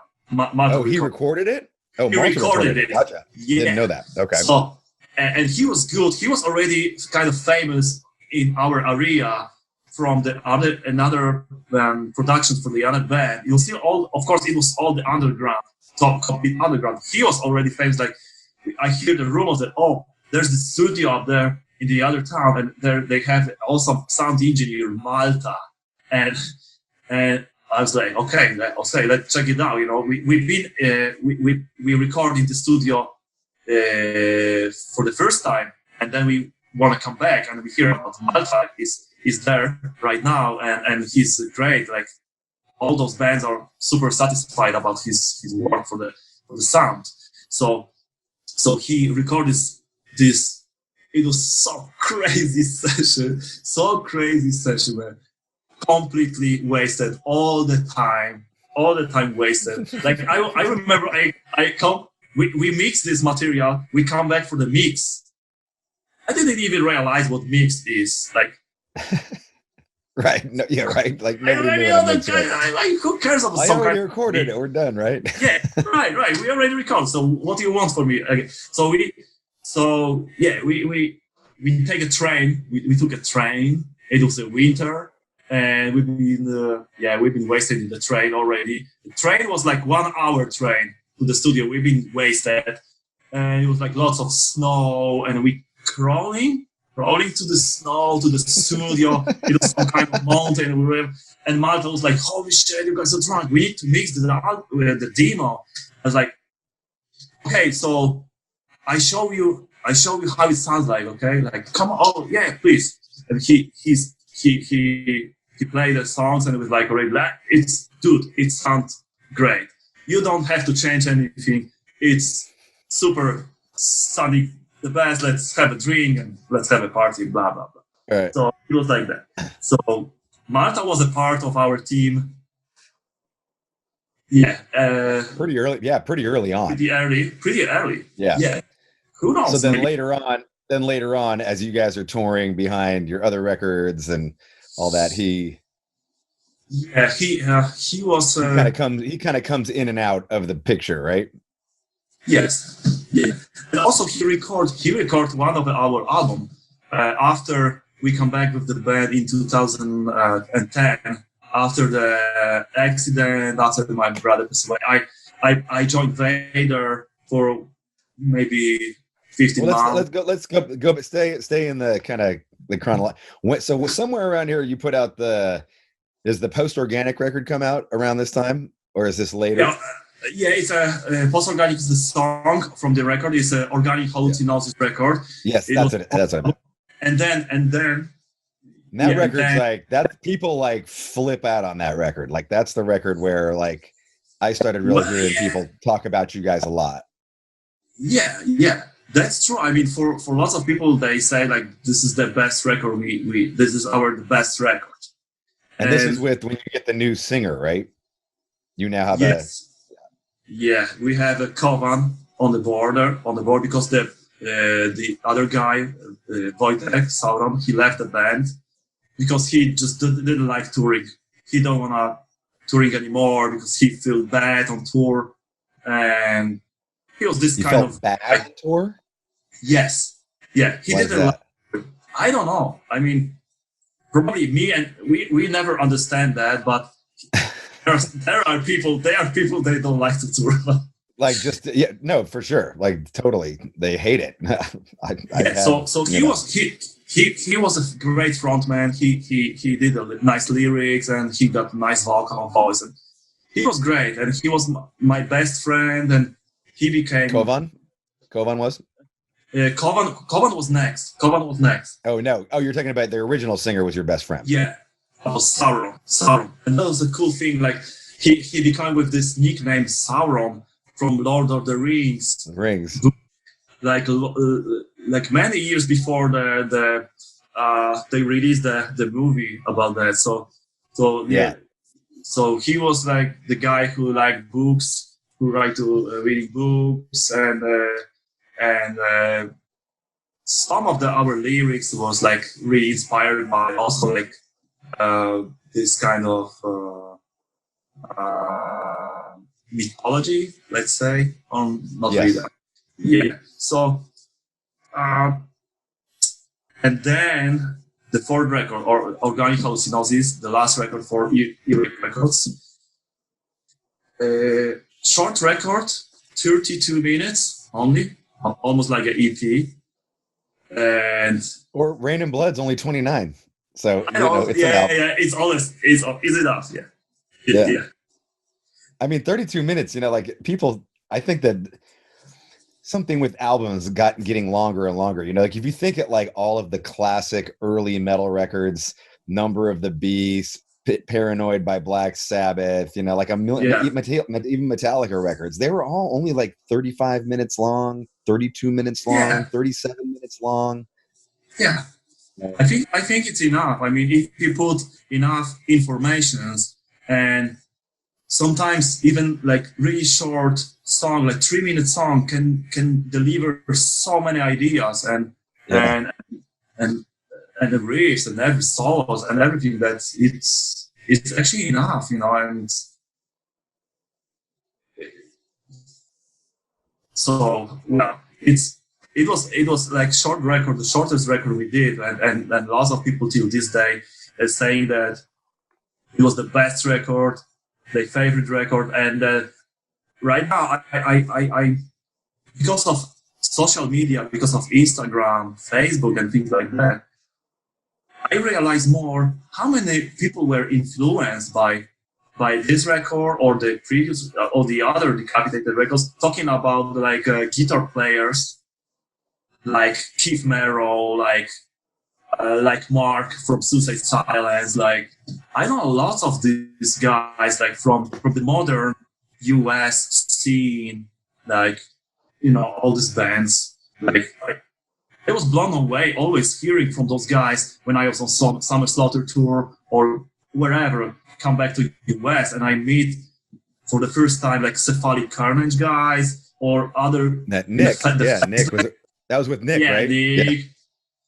Yeah, and yeah, Nick I was blown away. That record on the podcast that I did with Nick, he was talking about that record like crazy. Yeah, I hear that. I was like, holy shit! Oh, what a nice guy! He's talking about this record, man, and he was talking in a really nice way about this record, about this song, like Day 69 song and everything. So yeah, I was stuck, like hearing like so many bands, most of the bands from US, because actually US was the strongest scene talking about modern death metal and deathcore scene on the world. And I met so many guitar players. They say me like, man, you are my influences, man. I love your riffs and stuff like that. So, and what's the first US tour that you do? Our first US tour, it was 2002, and about 25 shows over the state with. Who are you with? Touring with Incantation.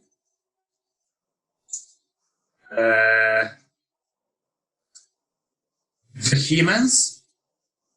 Oh shit! And wait, who else was there? Vehemence, Incantation. That must have been a fun tour. Oh yeah, fellow Poland. Did you guys share a bus or anything? Man, imagine. I mean, we have two drivers, and we touring in van. We have a van. Okay. And we slept in hotels.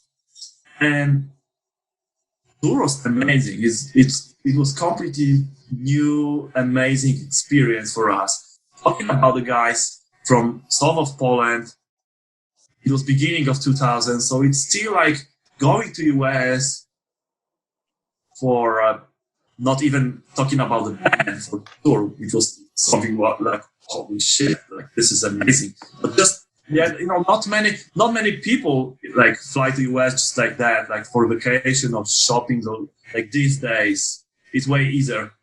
And these days was like, wow, we're going for US. And then I remember first time like, we landed there. It was also first time I sit in a plane, like first take off. Yeah, first take off, first landing in life. And we landing in, I think, JFK, New York. And right. I just, and me and my brother, we just look on each other like all the time, like we're in America. We're in America. We're in America. Yeah. It's like, holy shit, man. Everything like was in the movie. Like we watching like whole life, we watching these movies. Everything was American movies. Everything was like that. So we landing in New York, like big taxi car, pick us from the airport and drive us straight to Manhattan to Earache Records office. Oh, because they had office in Manhattan. Yep.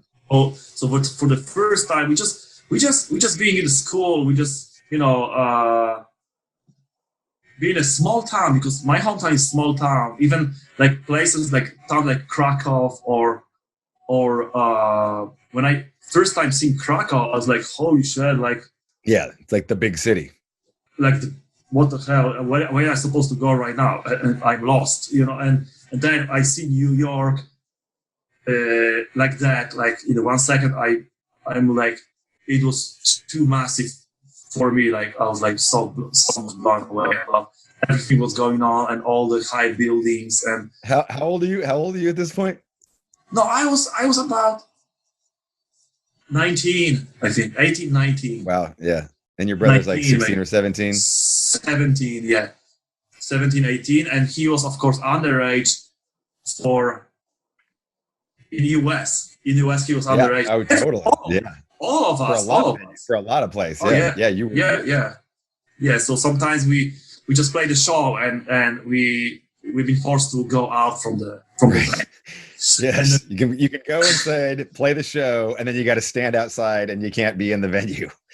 Yeah, I remember many of those. That's crazy, right? Yeah, but the memories I have are amazing, and everything was super great, and people. I was blown away about people, like they so open, so relaxed, and like different mentality, like super nice mentality, like.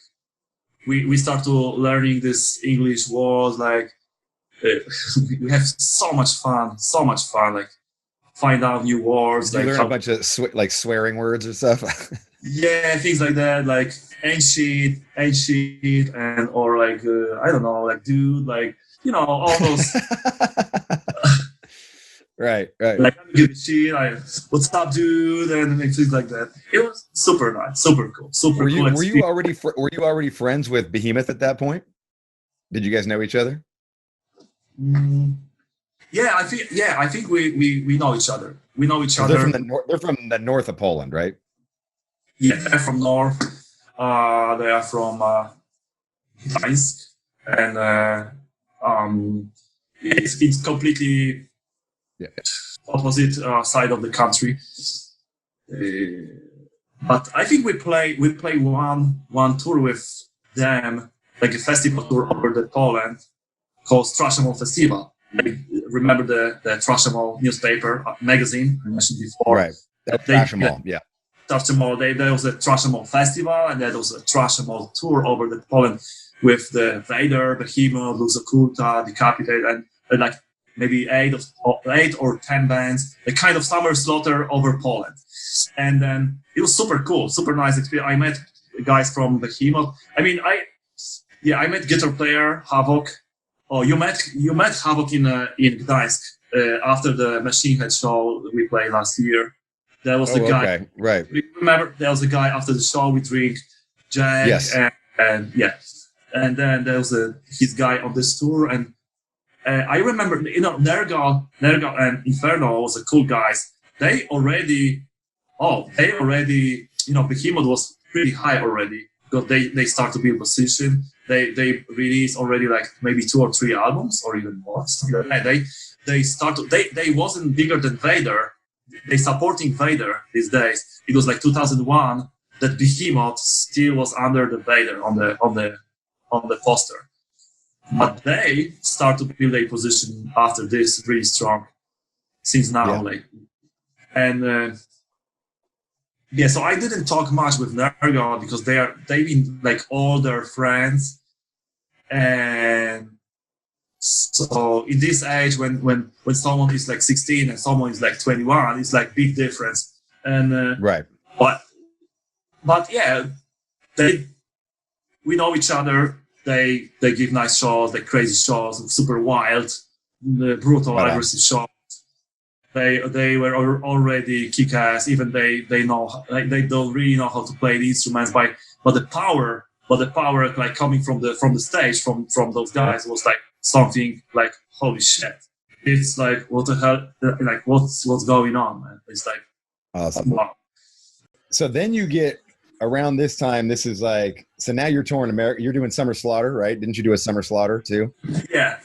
I mean, the first US tour was 2002, was like, we've been supporting Incantation and a few other American bands. It was great for first experience, unbelievable trip, unbelievable tour over the US for the first time. Then we have a few other tours in US before we finally get to the Summer Slaughter tour in 2007. It was the first part of Summer Slaughter festival tour. Lots of bands, lots of great musicians, and we've been supporting Necrophages, the German band. Right. German death metal super technical death metal, right?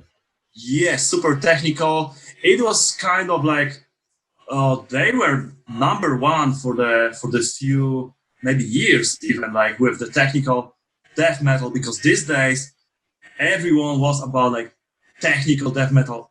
Death metal was about come back to the scene after they kind of goes down after 90s with all the Napalm Death, Carcass, Morbid Angel. It goes down, and then I don't know.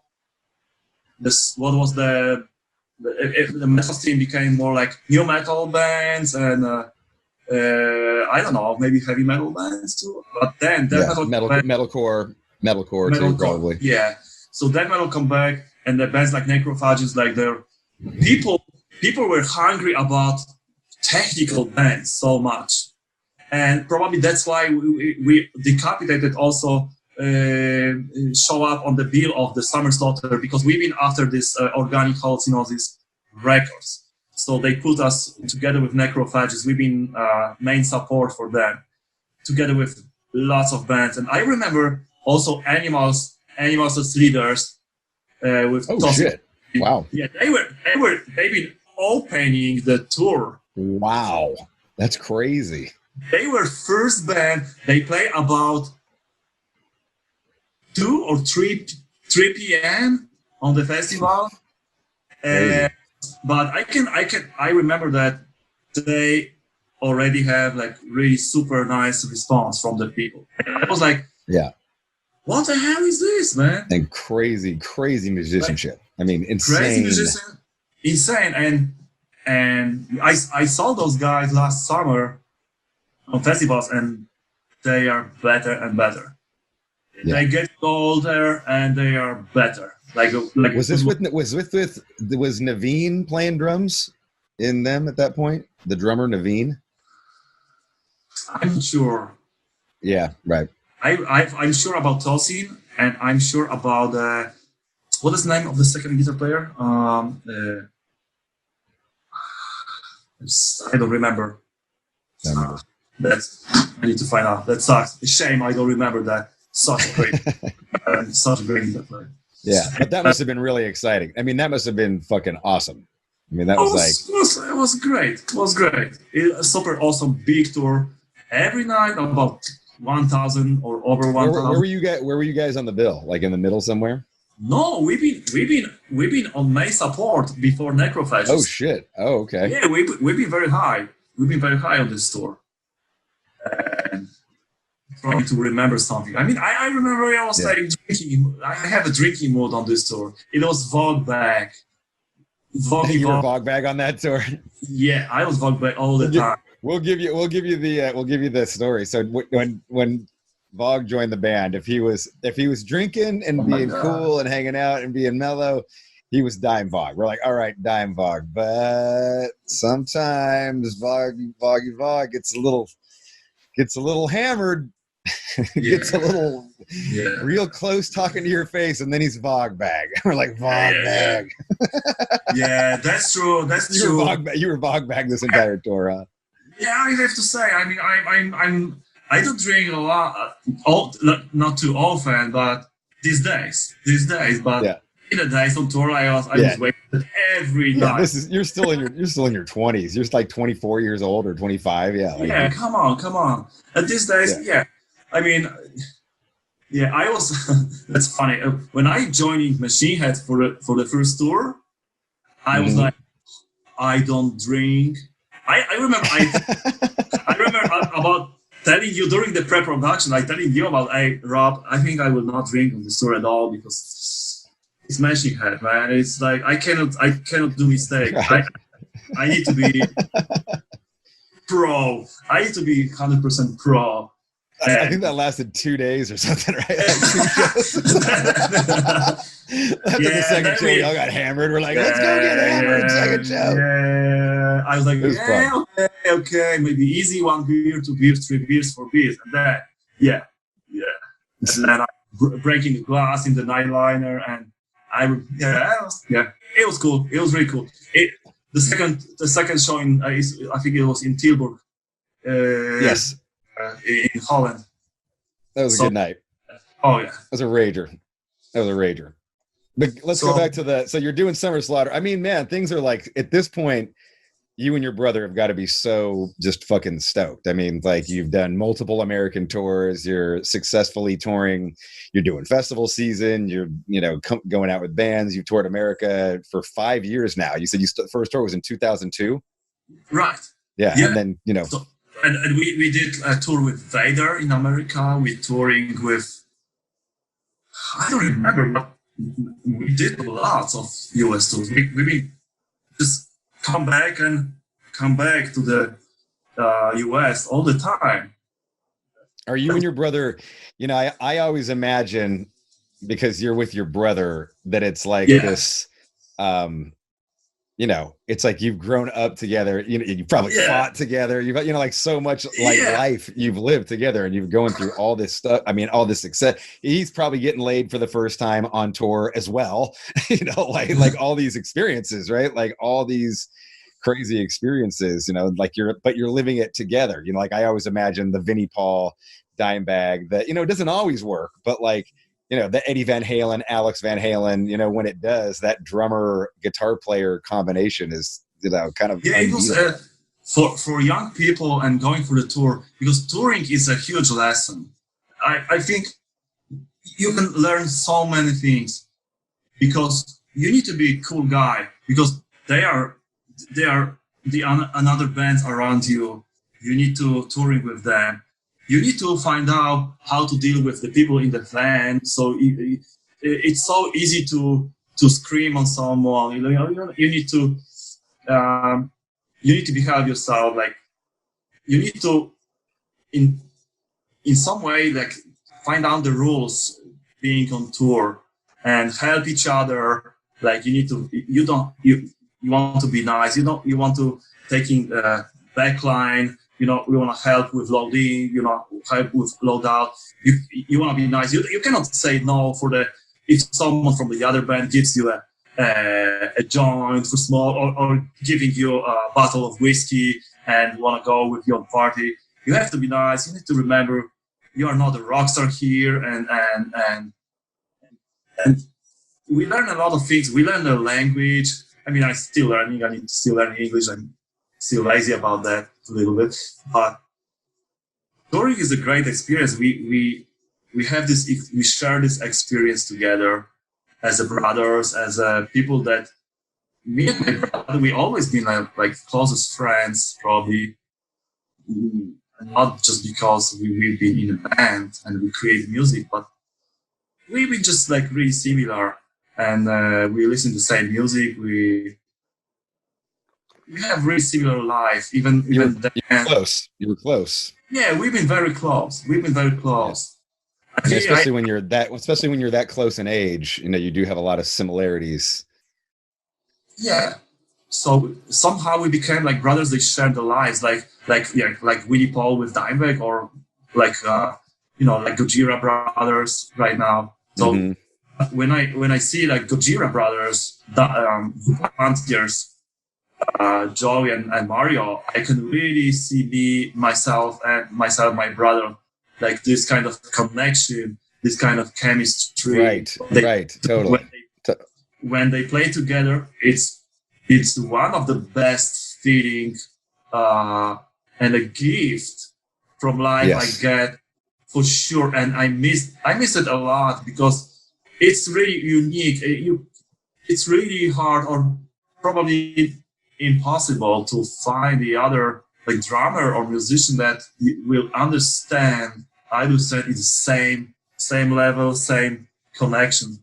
So but anyways, it is. I mean, I think that there's such a closeness there that, from a life, like you were there the day he was born. You know what I mean? Like, yeah. The day that he came home, the day that he came from the hospital, you were there, like, so I think that, you've got this connection that, other friends, people who become friends in their teens and then go on to do a band, it's never going to be that, like, even if it is close, it's never going to be that. Yeah, it's like you have your first band with your friends, and the band is you just make a band, no deals, no record deal, no experience, no touring, no business between the musician, just the pure passion for music and just talking about music, talking about things like that. I mean, these days, I think sometimes I miss these days that when we've been younger and we create a band, we always talk about music, about the sound, about like how to create sound, how to play heavier, how to, you know, the next tricks, you know, some drum fills, some nice tricks. And in general, talking about the music, about when the new record come out of my favorite band and things like that. And I think I miss a little bit things like that. Like these days in the bands, you talk about like, I don't know, what happened on Facebook or about coronavirus or about you know, things, politics and things like that. I mean, but yeah, I'm so pleased I have that in my life. Like it was one of the most beautiful experience I have, like playing with my brother, same band. Like for example, the record talking about the chemistry between brothers in the same band is like talking about this Organic Hallucinosis album, which many people say like is so cool, like you guys' best record. We recorded this album without no pre-production, no rehearsals, nothing. No rehearsals? No rehearsals, nothing at all. What do you mean? Like, how did you write it? Like, you just wrote it in the record in the studio? No, I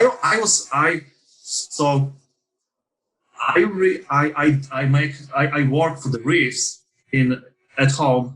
at home by myself, like just playing guitars and trying to connect the riffs, riff by riff, and try to make the song. I did it that for the first few albums that I didn't have any program like today. Like right, yeah, nobody had. You just had to remember shit. You just had to remember shit. Yeah. Nobody had an iPhone to record on. Nobody had, you know, like Yeah.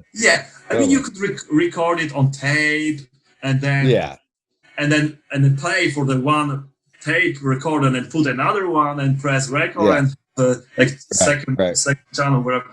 But I try to remember all. Maybe because of this music education I have in my mind, like I play long pieces of music, so I remember that, and then okay, I can create like connected few riffs. So did you just send the riffs to your brother? Is that how? No, I play in my room. I create the riffs, and he was just laying on the back on the couch. He was just laying on the couch and listen. And crazy. He was just listening that, and I'm guessing, because I'm not sure, but I'm guessing that he. Are you guys still living at your parents' house at this point? Yeah. Right. So we share the room. Okay. We share the room. So I play guitar, and he was, you know, on the couch just listening that, and I believe somehow he just created drum parts in his head. Right. Yeah, that's crazy. You know, like listen and that's rad. And then he got the drum kit in his in the one of the places in town. So then he was alone, going there alone and jam by just by himself on drums. How come you weren't jamming with him though? Like, why wouldn't you jam with him? Like, I don't know. Yeah. I don't know. I know it's so weird. I mean, it's so weird. That he was remembering all the riffs and going, oh, I want to do this, I want to do that, I'll do this drum beat over it. Okay. Yeah, and you guys might have just got off tour too and just been burned out. Like, I can't, you know, like needed a break for a second or something. Or are you still in school at this point? Like, are you still doing school? Well, I believe it was some kind of. I was in a music academy on probably first year. No, wait, no. I thought bullshit. No, I was already on the almost end of the music academy. So no, he was in the school. So I probably came down for the vacation, maybe, or maybe it was like I come back for the vacation from the school from Krakow, and I was there because I remember I also create those riffs in Krakow when I was on music academy. So I probably come back home with a bunch of riffs for vacation and just jamming, and he was there. So that's why we didn't jam together, because I was in a different town and we didn't have rehearsal space. Right. Gotcha. And that was like that. And so you guys go into the studio, and that's really the first time that you're like working on the songs, even though he knows, maybe he's familiar with it to some degree. Yeah. It was like that. But the thing is that we have this kind of connection that we know what we want to do it. Like we understand perfectly each other. Like you can just imagine, you can just play the few riffs and the guy is already there. He's already, you know what to do with all the arrangement and things like that. So we probably did a few things in the studio, like a beginning of the one song, on the end, or the ending, or some drum fill. And but it was like that. It was only one record creating like that in this way. All the other records we've been prepared, we always jam together and things like that. Writing together. And yeah. And only this record like happened because of. I remember which makes the whole, like, you know, the fact that you guys are, you know, kind of on a roll. You know, you're really like on a roll at this point with Decapitated. You know, starting to get now your main support on Summer Slaughter. You know, and then you come back and you do these 5 Russian dates. You're just doing a small set of 5 Russian dates, and then horrible tragedy happens. Yeah. And I remember just before this tour, the Russian tour, we talked with Yap from Nuclear Blast about signing new deal with them. Mm-hmm. Yap Wagner. Yeah. Shout out to Yap. What's up, Yap? How you doing, man? And so I remember that I have a phone call from Yap, and I was like, holy shit, I talk about Nuclear Blast Records, man. And I talked with my brother, and we were like, holy shit. And I was like, hey, man, dude, in 2 years we buy the fucking houses, man. And 2 years. Right. And, you know, we've been so stoked about that. I mean, Nuclear Blast was like the best record label, and it was like a new future, new chapter. New chapter, like we opening new chapter, and it's gonna be great. It's gonna be fantastic. We will just making kids right now, have fun, and release new records in Nuclear Blast. And it's like wow. And then we went next week. We go for the tour, and he died in car accident. And it was like, you know, it's crazy. Like in my life. It's probably not only my life, because I also hear this kind of weird theory about like it sometimes it just works like that, like when everything seems to be finally going very well, then the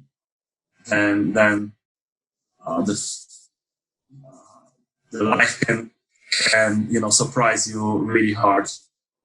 With something you will never expect happen, you know.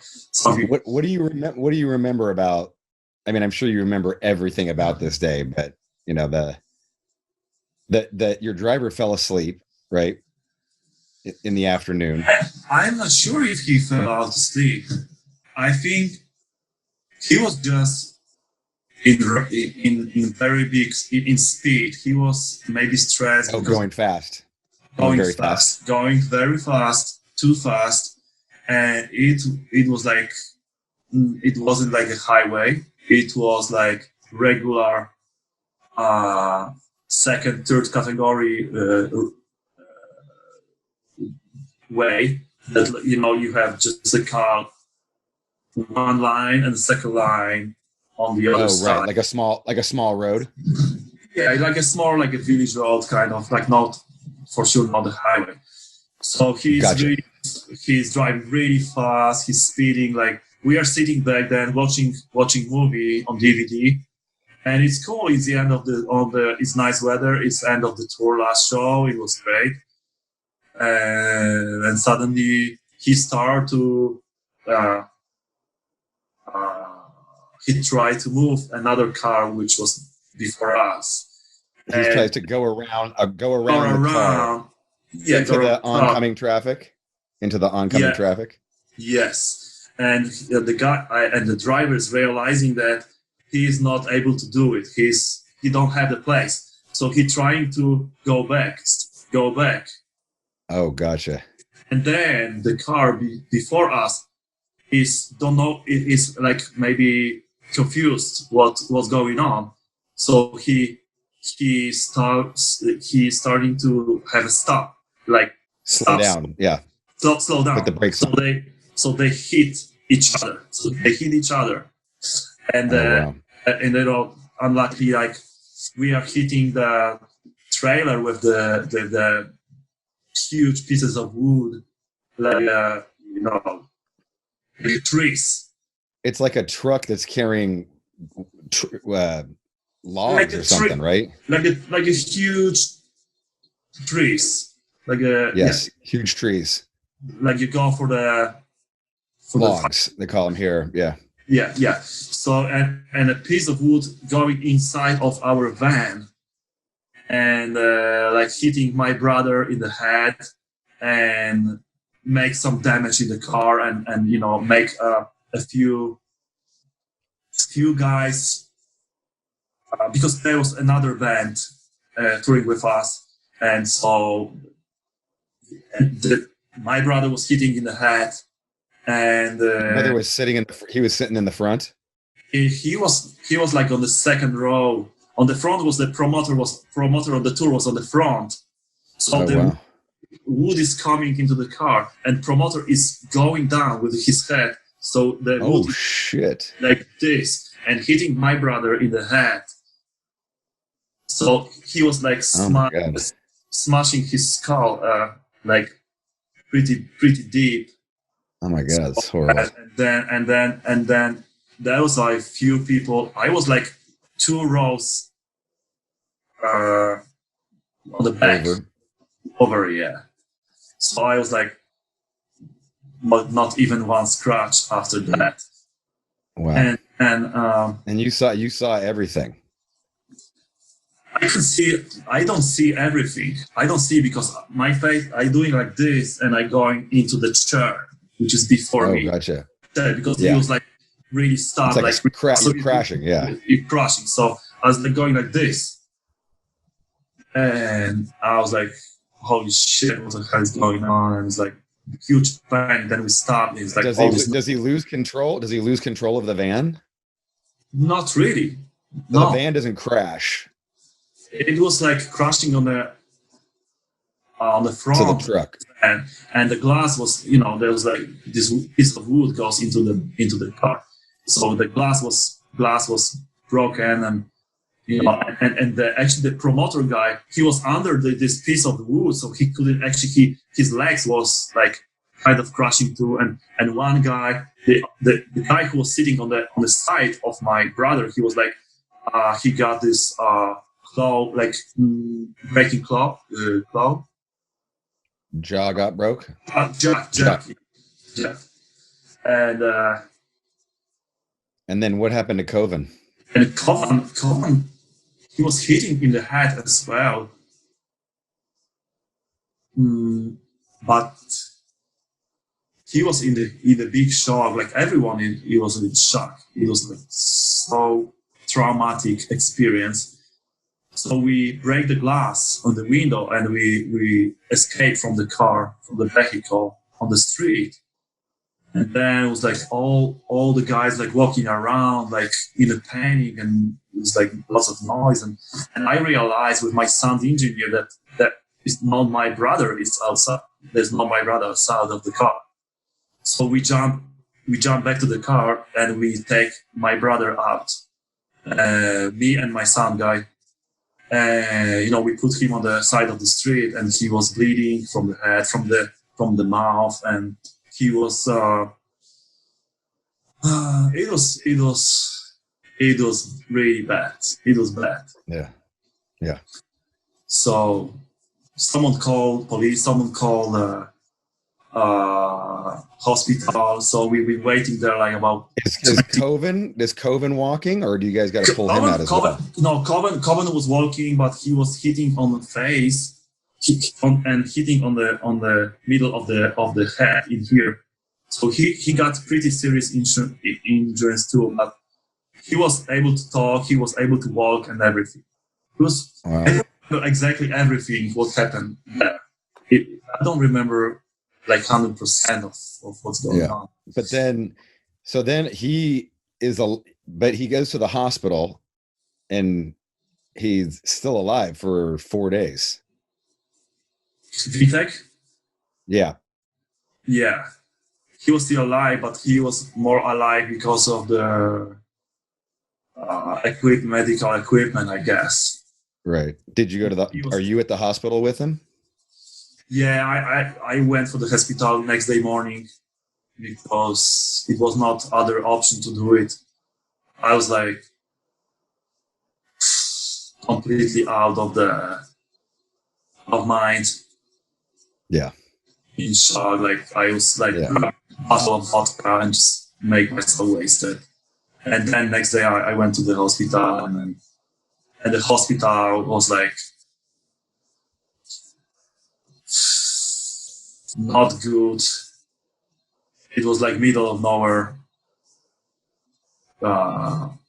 Russia, on the close to the border of Belarus. It's like not you're near Belarus, yeah. Yeah, and they call hospital in Moscow or somewhere, or Gomel. I don't remember all of this information these days. It was like so I remember they called like some other more experienced doctor to come to the hospital to check it out. Okay. If he's gonna, if they give him any chance or things like that. So Coven was pretty good, and they order how to say, like helicopter from Poland, which take Coven to Krakow, to the hospital to Krakow. My brother, after maybe 2 or 3 days, we've been there. We rent some kind of apartment, so we're waiting there for the news every day. So you leave near Belarus and you go back home. You drive. Well, first of all, I was in hospital, but then I leave this place because my visa was finished, and I was back with the other guys to Warsaw, and I spent one night in my friend's house and tell him all the stories. And so we came next day to the Russian embassy about 7 a.m. morning, and then we met the Russian ambassador, and he's asking like, what the hell are you guys doing here? And we like tell him story about that, and he give me the visa for the passport, and I take first train back to this place, and I go back to the hospital and waiting about 2-3 days. And now your family's there now, like your mother, father, and your other brother. No, my family stay at home waiting. It was like not really possible to them to come because it was like papers, visas, and everything. I think probably my mother was in complete shock these days, and she was like probably she was like not able, don't really wanted to. But the helicopter took Vitek to No, Krakow. the helicopter took Common to Krakow. Yeah. And Vitek to Krakow. And Vitek is staying in hospital. My brother Vitek, he's staying in hospital. Near Belarus. Yeah. And yeah, gotcha. And it was like that. And then I remember the call from hospital, like they calling us to come to the hospital in the morning, and just it was like I come there with the Vitek's wife was there. Vitek's wife was there, and a Kovan's girlfriend and Kovan's father and sister. So there was a few people from family up there, and just like next few days after, like on the morning, they call us, and this Russian doctor, she just came out from the doors and she said like, "That's it." Wow. Jeez, that's pretty harsh. And it must have been tough, man. That was it about Vitek's life. Yeah, I'm sure you're very sad at that point. Yeah.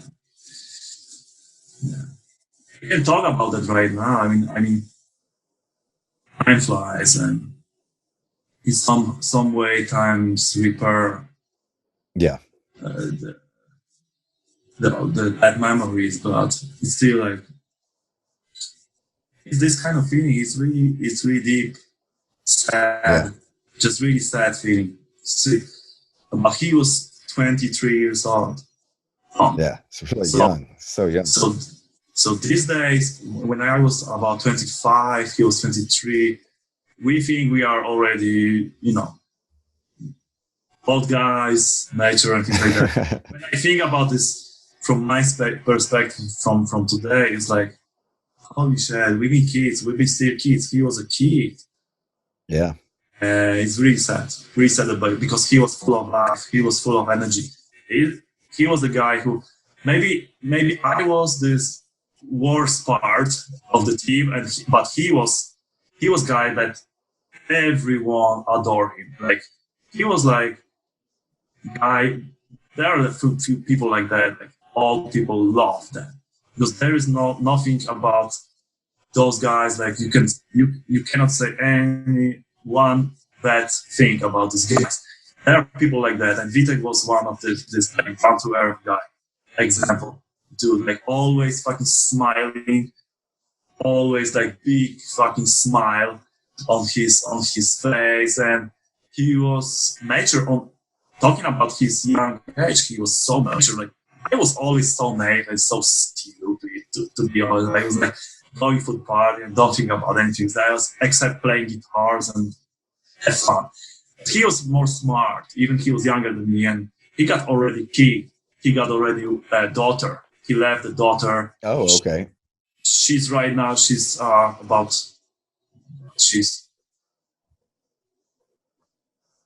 hope she's not listening. 15. Yeah. She's yeah, that sounds about right. Yeah. 2006, right? Yeah. You kind of go into it. You go into a little bit of a hiatus at this point. Decap kind of goes away for a minute, and you recollect your life, so to speak. And it's a pretty big break, right? Like it's almost 4 years, isn't it?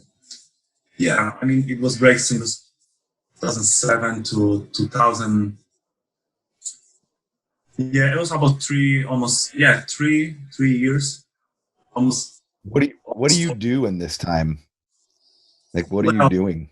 Well, for the first year after this, actually, this year was like some kind of dark cave, like I'm spending time in my room, and I'm in shock. I'm in trauma. I'm traumatized, and I trying to put my mind in the one piece. I try to talk with the friends. Yeah, I mean, you got to just be in a depression. You just got to be in a depression. Like just huge so. Depression. Yeah. Huge depression. Are you drinking a lot? Are you drinking a lot at this time? I mean, well, I don't remember. I don't think I drink at all these days. No, I didn't try to repair myself by alcohol or something like that. No, I don't remember things like that. No, I didn't put myself into any drug addiction or alcohol addiction these days. No, maybe I think it was this time, like after a few months, like I remember lots of people from the metal scene and the bands and friends, like trying to help the Vitek's family and Kovan family, and like making. What happens to Kovan during this time? That's another sad story about that. It's okay. His helicopter take Kovan to Krakow to the hospital, and everyone thinks that everything gonna be okay. Like he's spending a few months in the hospital and like, he will be okay back home. And then one night in the hospital, the medical equipment stopped working, and he stopped breathing. Oh. And does he need? So he needs medical equipment to breathe at this point, though. Because you said he was walking around after the accident. Yeah, he was walking, but he got like operation in like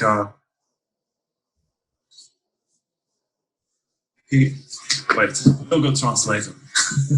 he had an operation on his head. Yeah, it's an operation. Is it the same word? Accident. Yeah. Okay, operation. Yeah, he got operation of his head. So then he's, he still sleep after the operation. So he got this. He needs these machines for the breathing. And the situation is, from what I know, from what common parents tells me, because there was a court case after this. It was a court case. Okay. Because they make a case for the hospital. They put Kovan into the state he's still till this day.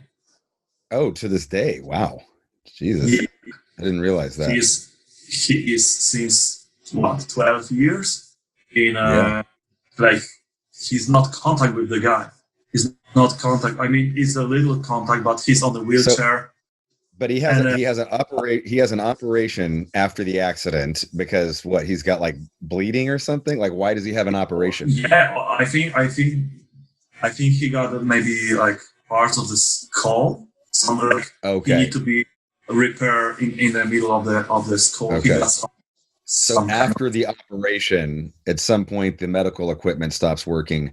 Yeah. And then he slips into a coma because he stops breathing. Yeah. Wow. Jesus.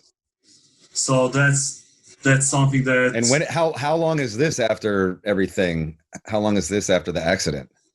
This is like, I mean, I think I was still like in shock, in trauma, like after my brother passed away. So, but I realized that it was like maybe weeks or few months, like how long it could be, like 1-2 months after. Something like that. So it was like terrible. Another terrible thing happened. Yes. The second brother is going like be not okay. Yeah. It's are the doctors saying that he's going to come out of the coma like at this point in time? Today? No, back then. Are they saying, oh well, he'll come out of it? I think it was pretty serious, so I don't know. I mean, you know how it is. Everyone hoping that, like, okay, right now we start fighting for the guy, and we are doing everything we can do.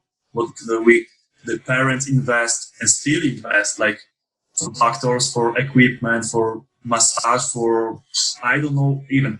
I was in Nepal on tour in Nepal, and my friend Andy, the Polish guy who was living in Nepal in China, and he was really into the spiritual thing. He took me in some kind of Buddha guy, like the really highest level guy, who gives me some pills, like give these pills to Kovan so he will feel better and things like that. I mean,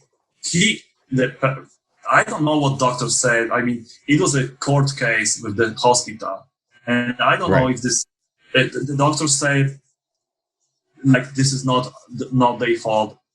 They will cover each other, of course. It's classic. Like no one will confess like that's my fault. I'm sorry, and right. It's like and I was in court as well, but my part in court was like the judge asking me, "Are you medical after the medical studies?" No. Okay, thank you. That was it. That was at the court. That was the court. Yeah. For me, as a part of the case. I think it was serious already after this operation.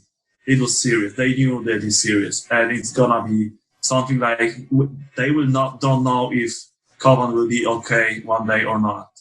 Of course, everyone believes, and everyone still believes, and trying to do everything to make him better and better. And that's just such a long time to be in a coma. I mean, 12 years. Oh my gosh. And I mean, it's I don't know if the coma is a good word about describing his state, because his eyes are open and okay.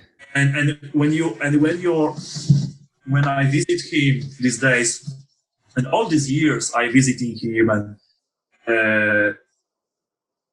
all those friends are there, like every Christmas and every birthday and all the parties, like big party, and his eyes are open, and he's like, he got a reaction for, like, you can say like he's pissed off maybe, or he's tired, or he's I believe he knows what's going on. I believe he's realized that, and he hear the voices, and I think he understands. And that's but he also, can't talk. He can't talk. No, he can talk. He can walk. Nothing like that. Wow. Yeah. Really, really sad situation. I'm guessing like it changed Kovan's family so much, but they are strong people, really strong people. They Kovan's parents and his sister, and they're doing really well, and they are still around him in the same house. They have really nice house and with a nice view, and they making all these parties on one time to time with all the friends since years, like always there. That's cool. And that's it. They get used to it, the situation. And Kovan's mother, she was like really into the depression, and right now she's really looks good, and she's cool, and they're making jokes and everything. So it's just how we deal with this kind of situation in life, I guess. Yeah. We don't have anything to do. We don't have a choice. Things like that happen to all of us. We are not like, this things doesn't happen to me. Like, accident is not happen to me. This is not happen to me. Or I don't know. It's like, it's good to be a little prepared for some sort of life situation, because we are people, we are humans, and touching all of us. So during this time, you stopped playing music? Yeah, I stopped playing music. I don't do anything pretty much. And then after 1 year, something changed. Like the other bands from Poland starting to make the benefit shows. And What are you doing? What are you doing though in this year? Like, what are you doing? Just nothing. I don't know. Just talk. Sometimes friends visiting me and, hey man, like, let's go for smoke and talk, stuff like that. Yeah. Not too much. Not too much. Just dealing with the situation, with dark days, really dark days. Watching my parents are sad. I'm sad. Like my family is completely crushed, and like just waiting, and I don't know how to describe that. It's someone who lost someone, like brother, or mother, or part of of closest friend. You understand that it's a part of life. Unfortunately, every one of us will one day will probably feel that. Maybe not that hard, because that was my brother, and my parents feel that like they lose the son, they lose a kid. So of course it shouldn't be like that. My parents shouldn't see the kids, putting to the grave, So Right. that's the So funeral. after a year, you start kind of coming out of it, and I think it will take about 12 months, and then I see that people calling me and asking about the shows, like not me playing, but just they starting to make, even Behemoth, Vader, lots of different Polish band. They make shows to collect money for Vitek and for Kovan. oh, that's cool. That's awesome. Yeah. It was like you can even see that on YouTube. I was playing with one of the band with Frontside, a hardcore band. I played a cover of Davidian on this show. Oh yeah. Oh shit. Yeah. I played Davidian in Warsaw. It was like 2,000 people, maybe. Wow. The Behemoth played there and yeah, it was big show. And it's a fundraiser for Vitek. Yeah. To raise money. Yeah, to raise money for his family, and we split it for 50-50 for his family and for Common. Oh, okay. And then there was a bunch of nice shows in London, I think in US. I don't remember. I remember, so many people around the world in the some weird places, extending us cash for Kovan, for Vitek, and it was a huge thing. I remember, and to be honest, it helps me a lot to take out from this depression. Seeing how many people remember, and how, like seeing so many people supporting and making comments and saying nice things about the band, about Vitek's playing drums, and that he was already legend. Like he died 23, and he was already like legend in metal scenes. It was really helpful to my family, because we and all this scene, it was creating some kind of atmosphere, for me, for my friend, for my parents, for Coven family, create like a really friendly atmosphere around us, like taking care about us a lot. Yeah. It means a lot till this day. Yeah. Yeah. Sometimes I forget. I mean, it was a huge. I remember it, and like it was a gigantic thing in the metal scene. I mean, people were shocked and very sad, and kind of on a worldwide level. Yeah. yeah, I remember even like Amon Amarth, like this band, Swedish band Amon Amarth. We're supposed to play tour with them in the US, and because of accident, it didn't happen. And they said a few nice words from the stage during the shows. The Hemon guys also like said a few words from the stage, and every small situation like that, like someone says something nice, even a few words, it's changing. It's changing a lot. So Yeah.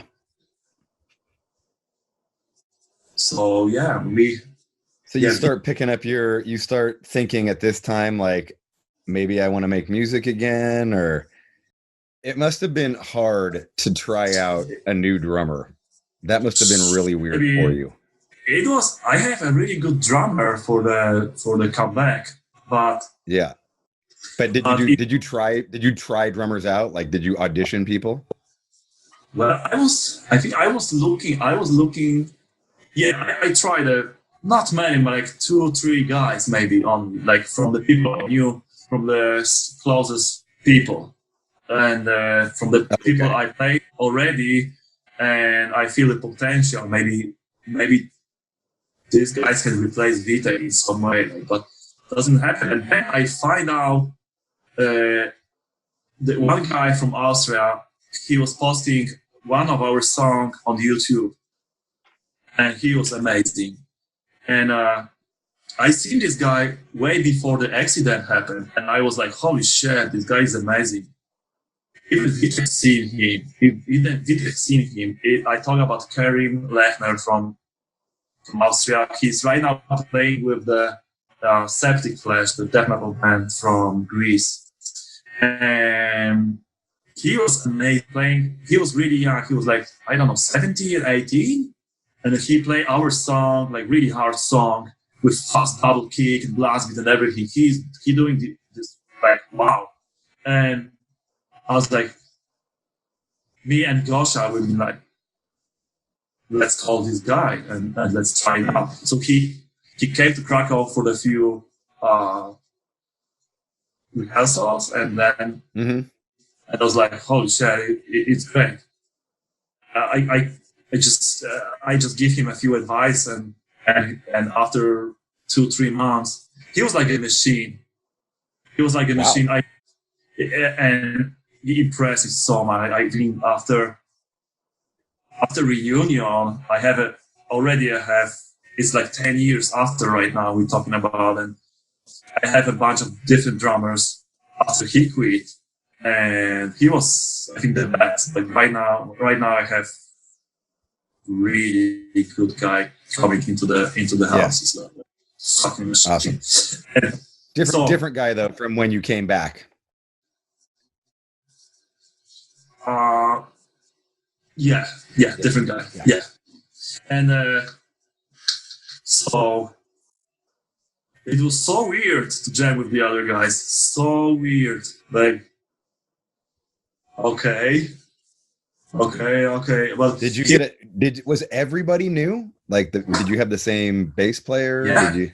Yeah, it was everybody new. Everybody was new because after Summer Slaughter, my bass player left the band.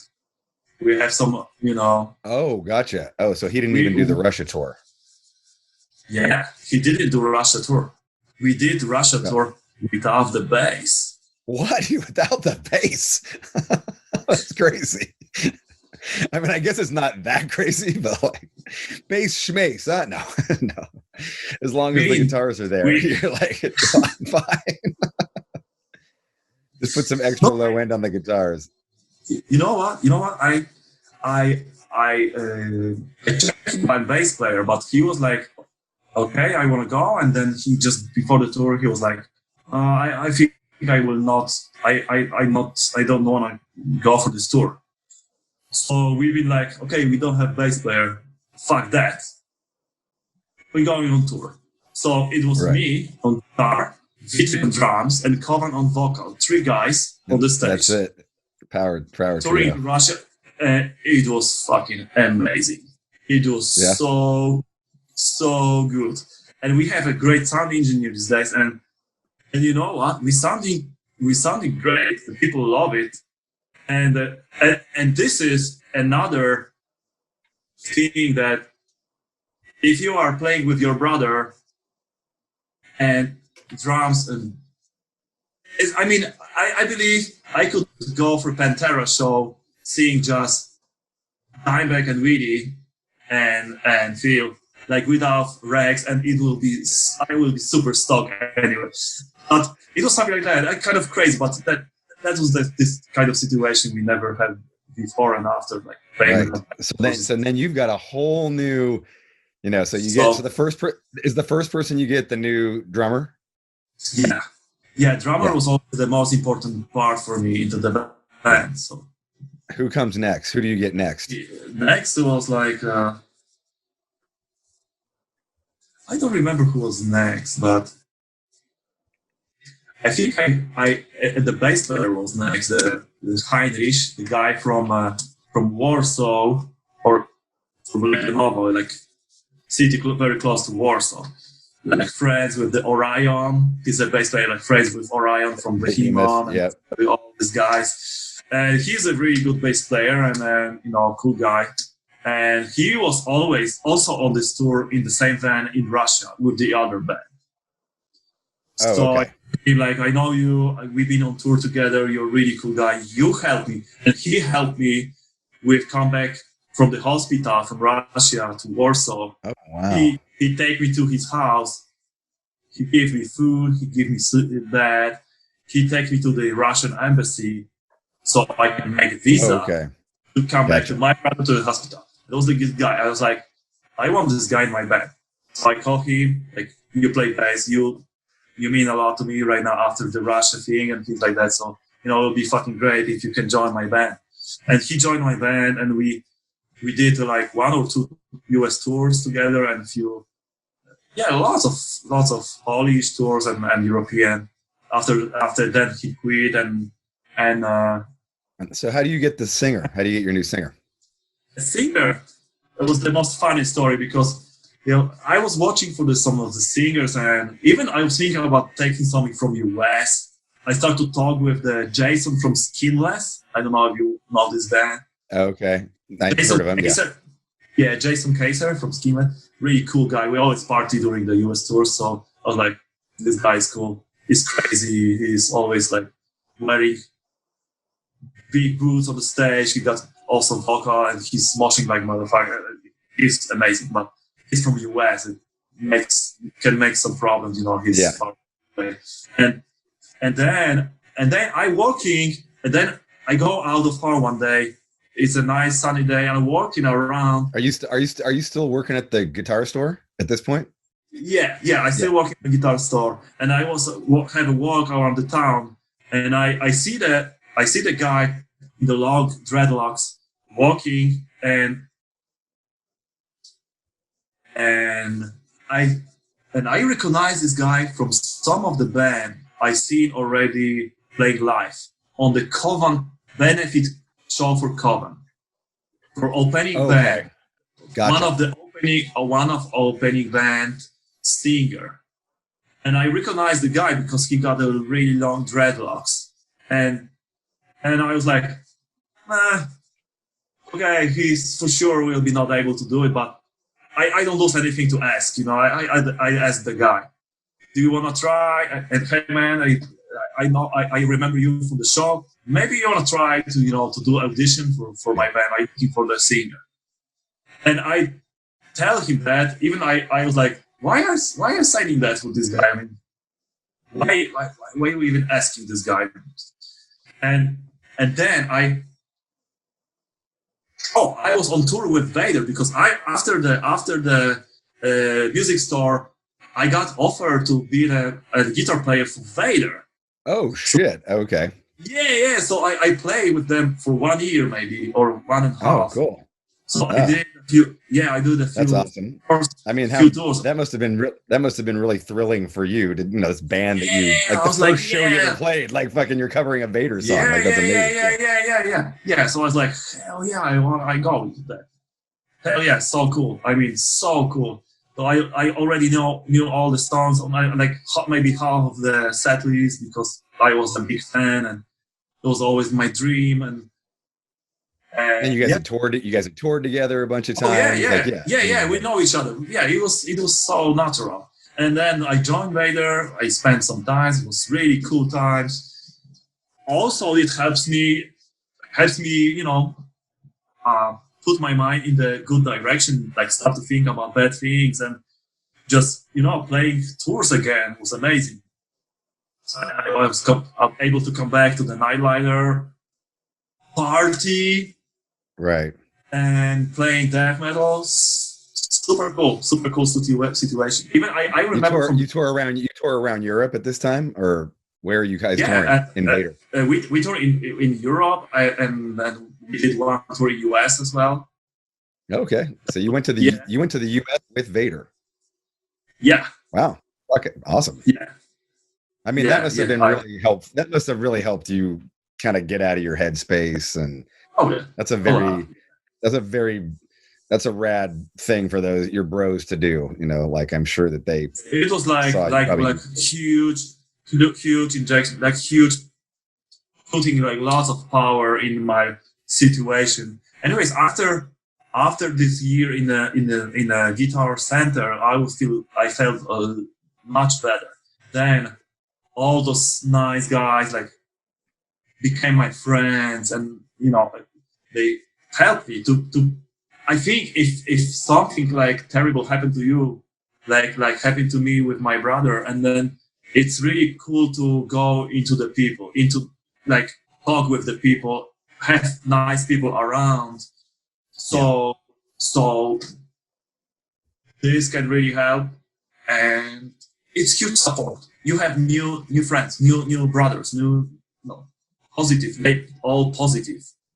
So, and then the boss of the store, I asked him this guy because like I start to think about reunion of the Decapitated. I was like, dude, if this will be cool to come back, and he said like, fuck yeah, man, like you have to do that. And there was a few people telling me like, you have to do that, your brother passed away, but you need to keep it going, man. Like I talked with some older guitar players, like jazz players, like because we have some kind of clinics in the store, like very famous guys came to the store to play like, clinics. So I talked with them, I was like telling them my situation, and they are like, yeah, but so you I was like, hey, my brother passed away. I don't know what to do. I don't know if I should play again in the band. He passed away? Yeah, but you're still alive. You have to keep going, You have to keep going, and that's it. There's no other way. Right. Don't even think in a, in a different way. If you're a guitar player, if you're good, if you love what you're doing, just keep it going with that. So I have a big support. So I joined Vader. I had a call from Vader. I also, I mean, maybe no one know about that. I do audition for Morbid Angel. What? You auditioned for Morbid Angel? I sent Trey's part? Trey? No, Trey was always the other guitar player. Okay, for the second guitar. For the second guitar, okay. I recorded a few songs. I called manager. That was crazy. And he was like, dude, but we are on Florida. So how you imagine like come from Poland to Florida, blah blah blah, and things like that, yeah. And it was like, yeah, that was like all still at times I didn't realize how to manage. What era of it is that? The Steve Tucker era? Is it the what era is this? Yeah, Steve. I think it was Steve Tucker era. Yeah. When then like that was weird. Like Eric Rutan left the band. Eric, the other guitar player who did like Domination, Hate Eternal.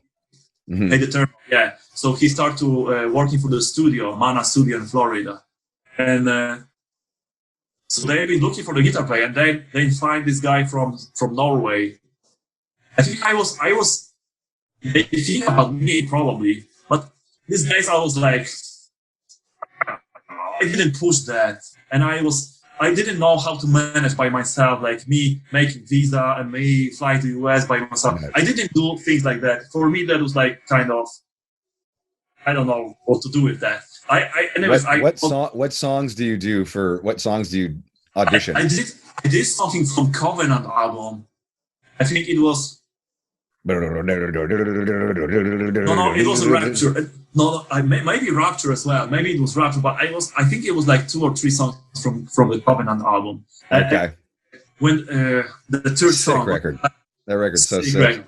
Oh man, it's a magical record. I don't fucking love that record. Some of those parts are like, I was listening. I was like Morbid Angel is my favorite death metal band. Period. Like yes. Yeah. Fuck yeah, number one. Sometimes I feel like it's Vader, but yeah, Morbid Angel is like maybe the reason I play in the band. Maybe the reason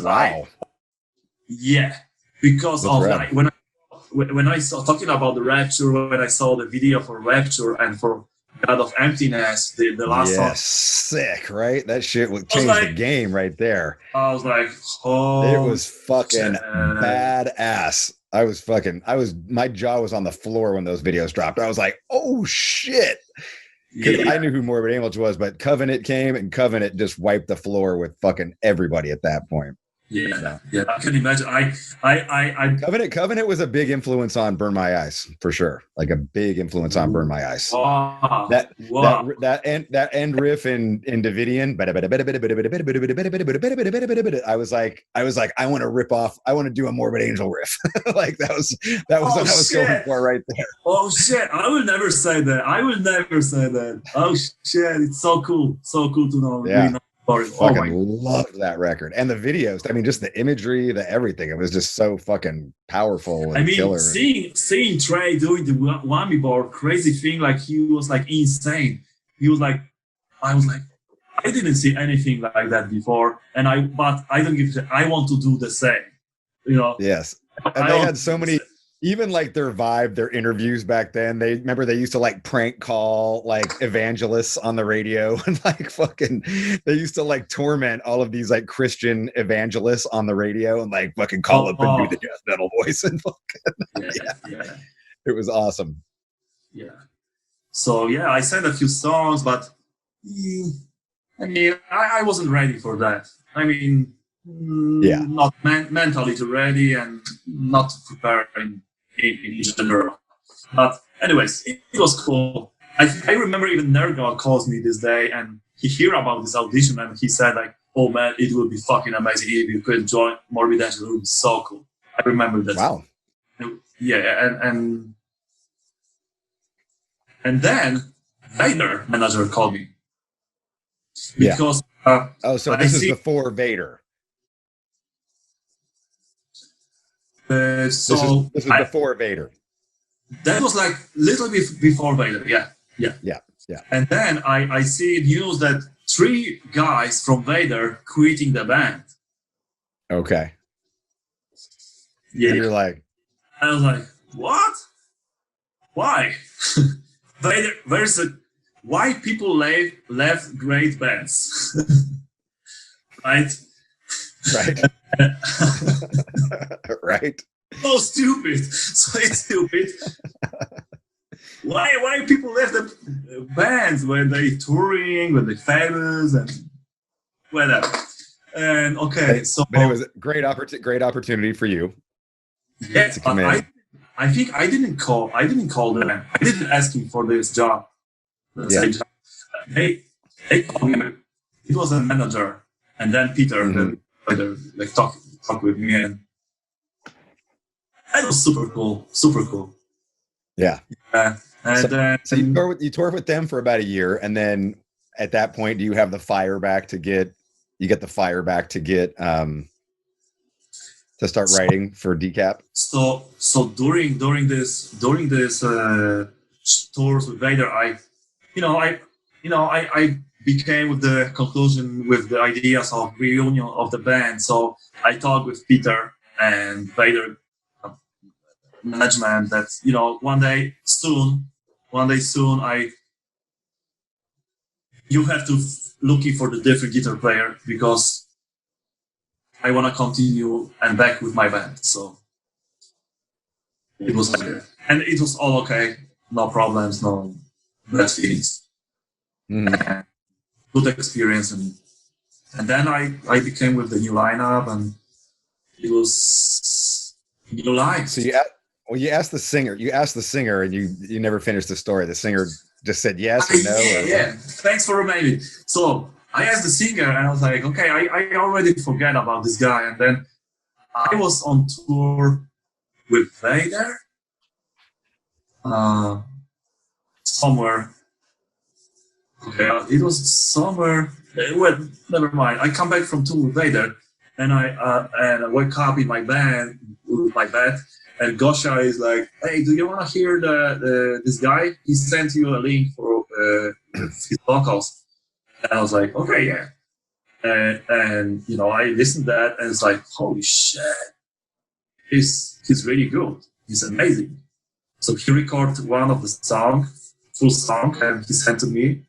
And it was this guy, the fucking Rasta, Rafał Piotrowski, Rasta, long dreadlock motherfucker, and he kicked my ass with that. And then, okay, so I want to see this guy live because I don't believe like he's that good, and because it was just the audio, and yeah, okay, he could do some addition and everything, like maybe So I was still in a.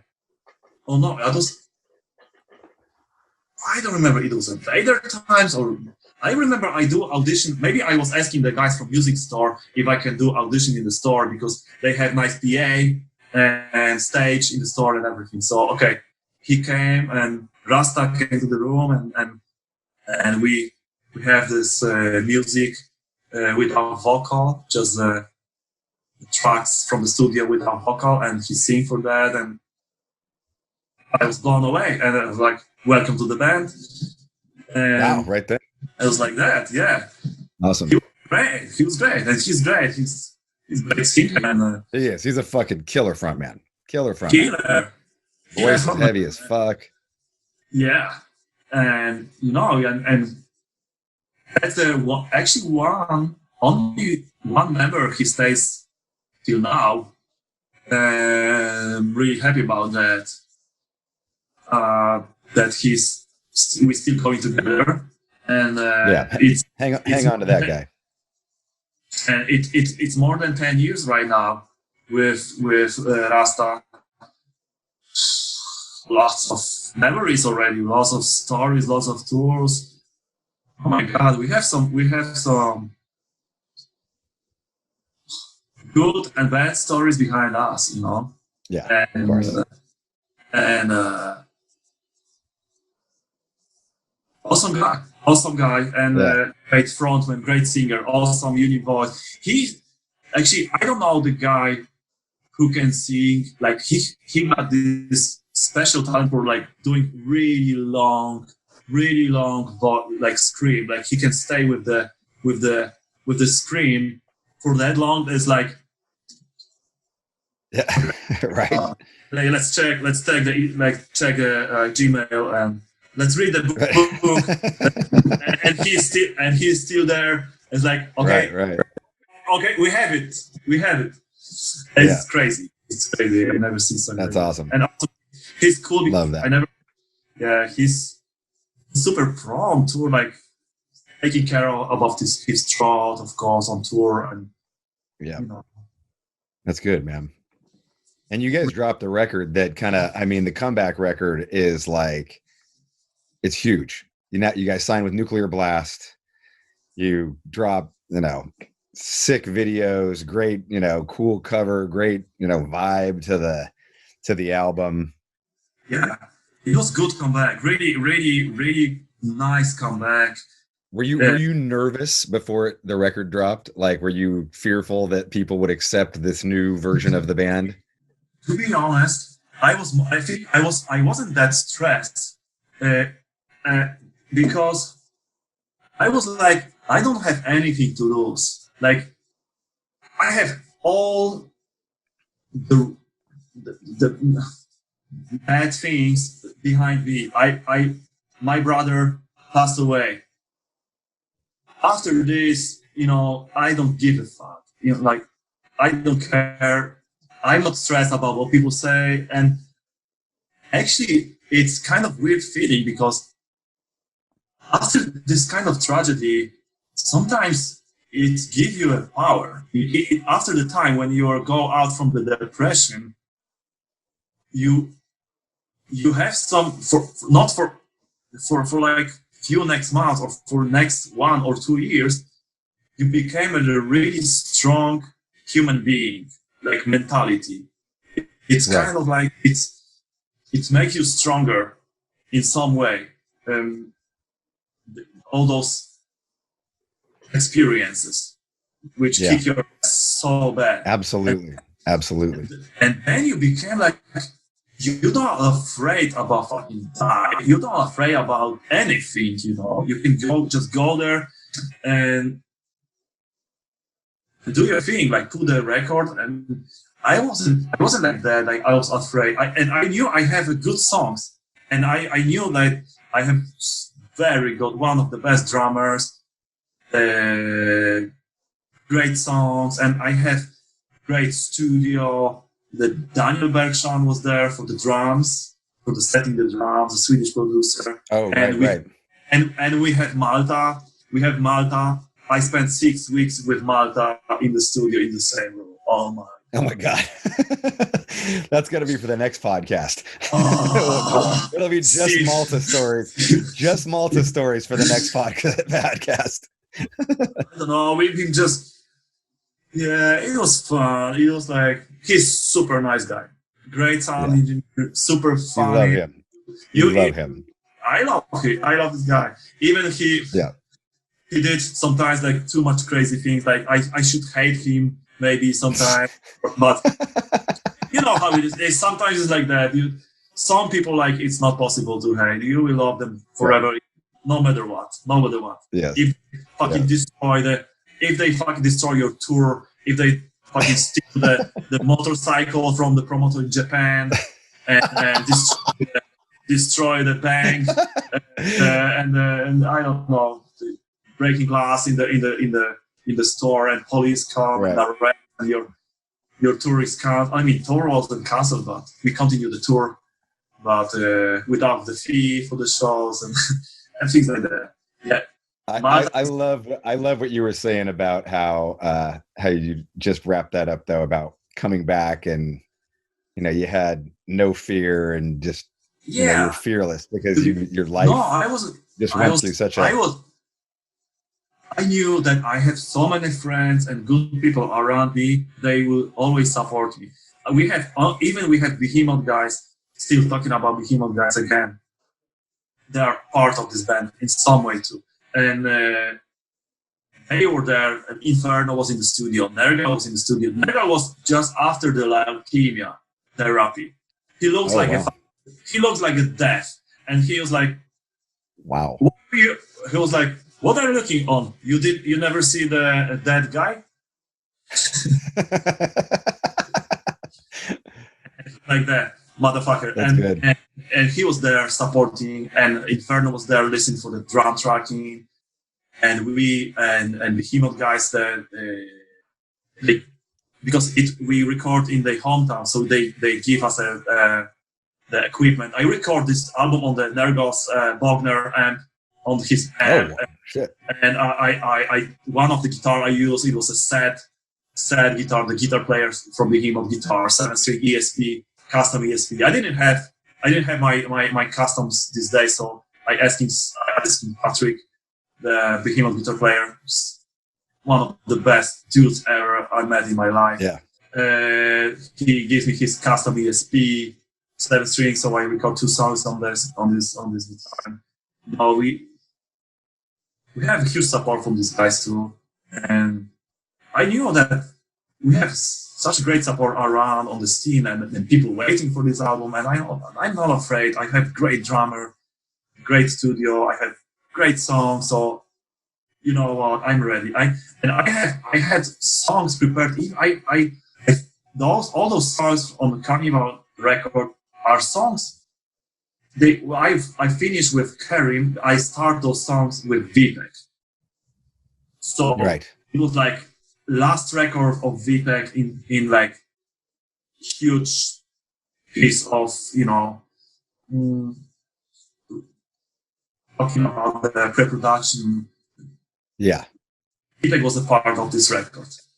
Yeah. And his energy's flowing through there in some way, like, in big time. I mean, like he was part of the, the process and the creation, like the impetus. Yeah.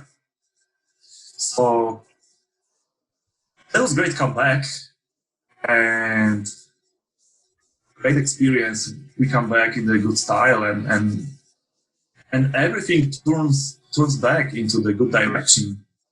Yeah. For these days. Let's end right there, because that's a great note to end on. We've been talking for 3 hours and 10 minutes. What? And we didn't even start. Yeah. That was awesome. That was great, man. I mean, and that's a great note to end on too. Like I really, it's such a powerful story, and it's such a incredible, just. It's really inspiring to hear what you went through and to get through it, because, many people, you lost your whole band in a lot of ways. You had to start from zero, and it's such a tough place to be. And you came back and fucking killed it. It's awesome. From my experience, I mean, I'm 37, so I don't know if I can tell people about the experience. But anyways, in my life, because because we started so early.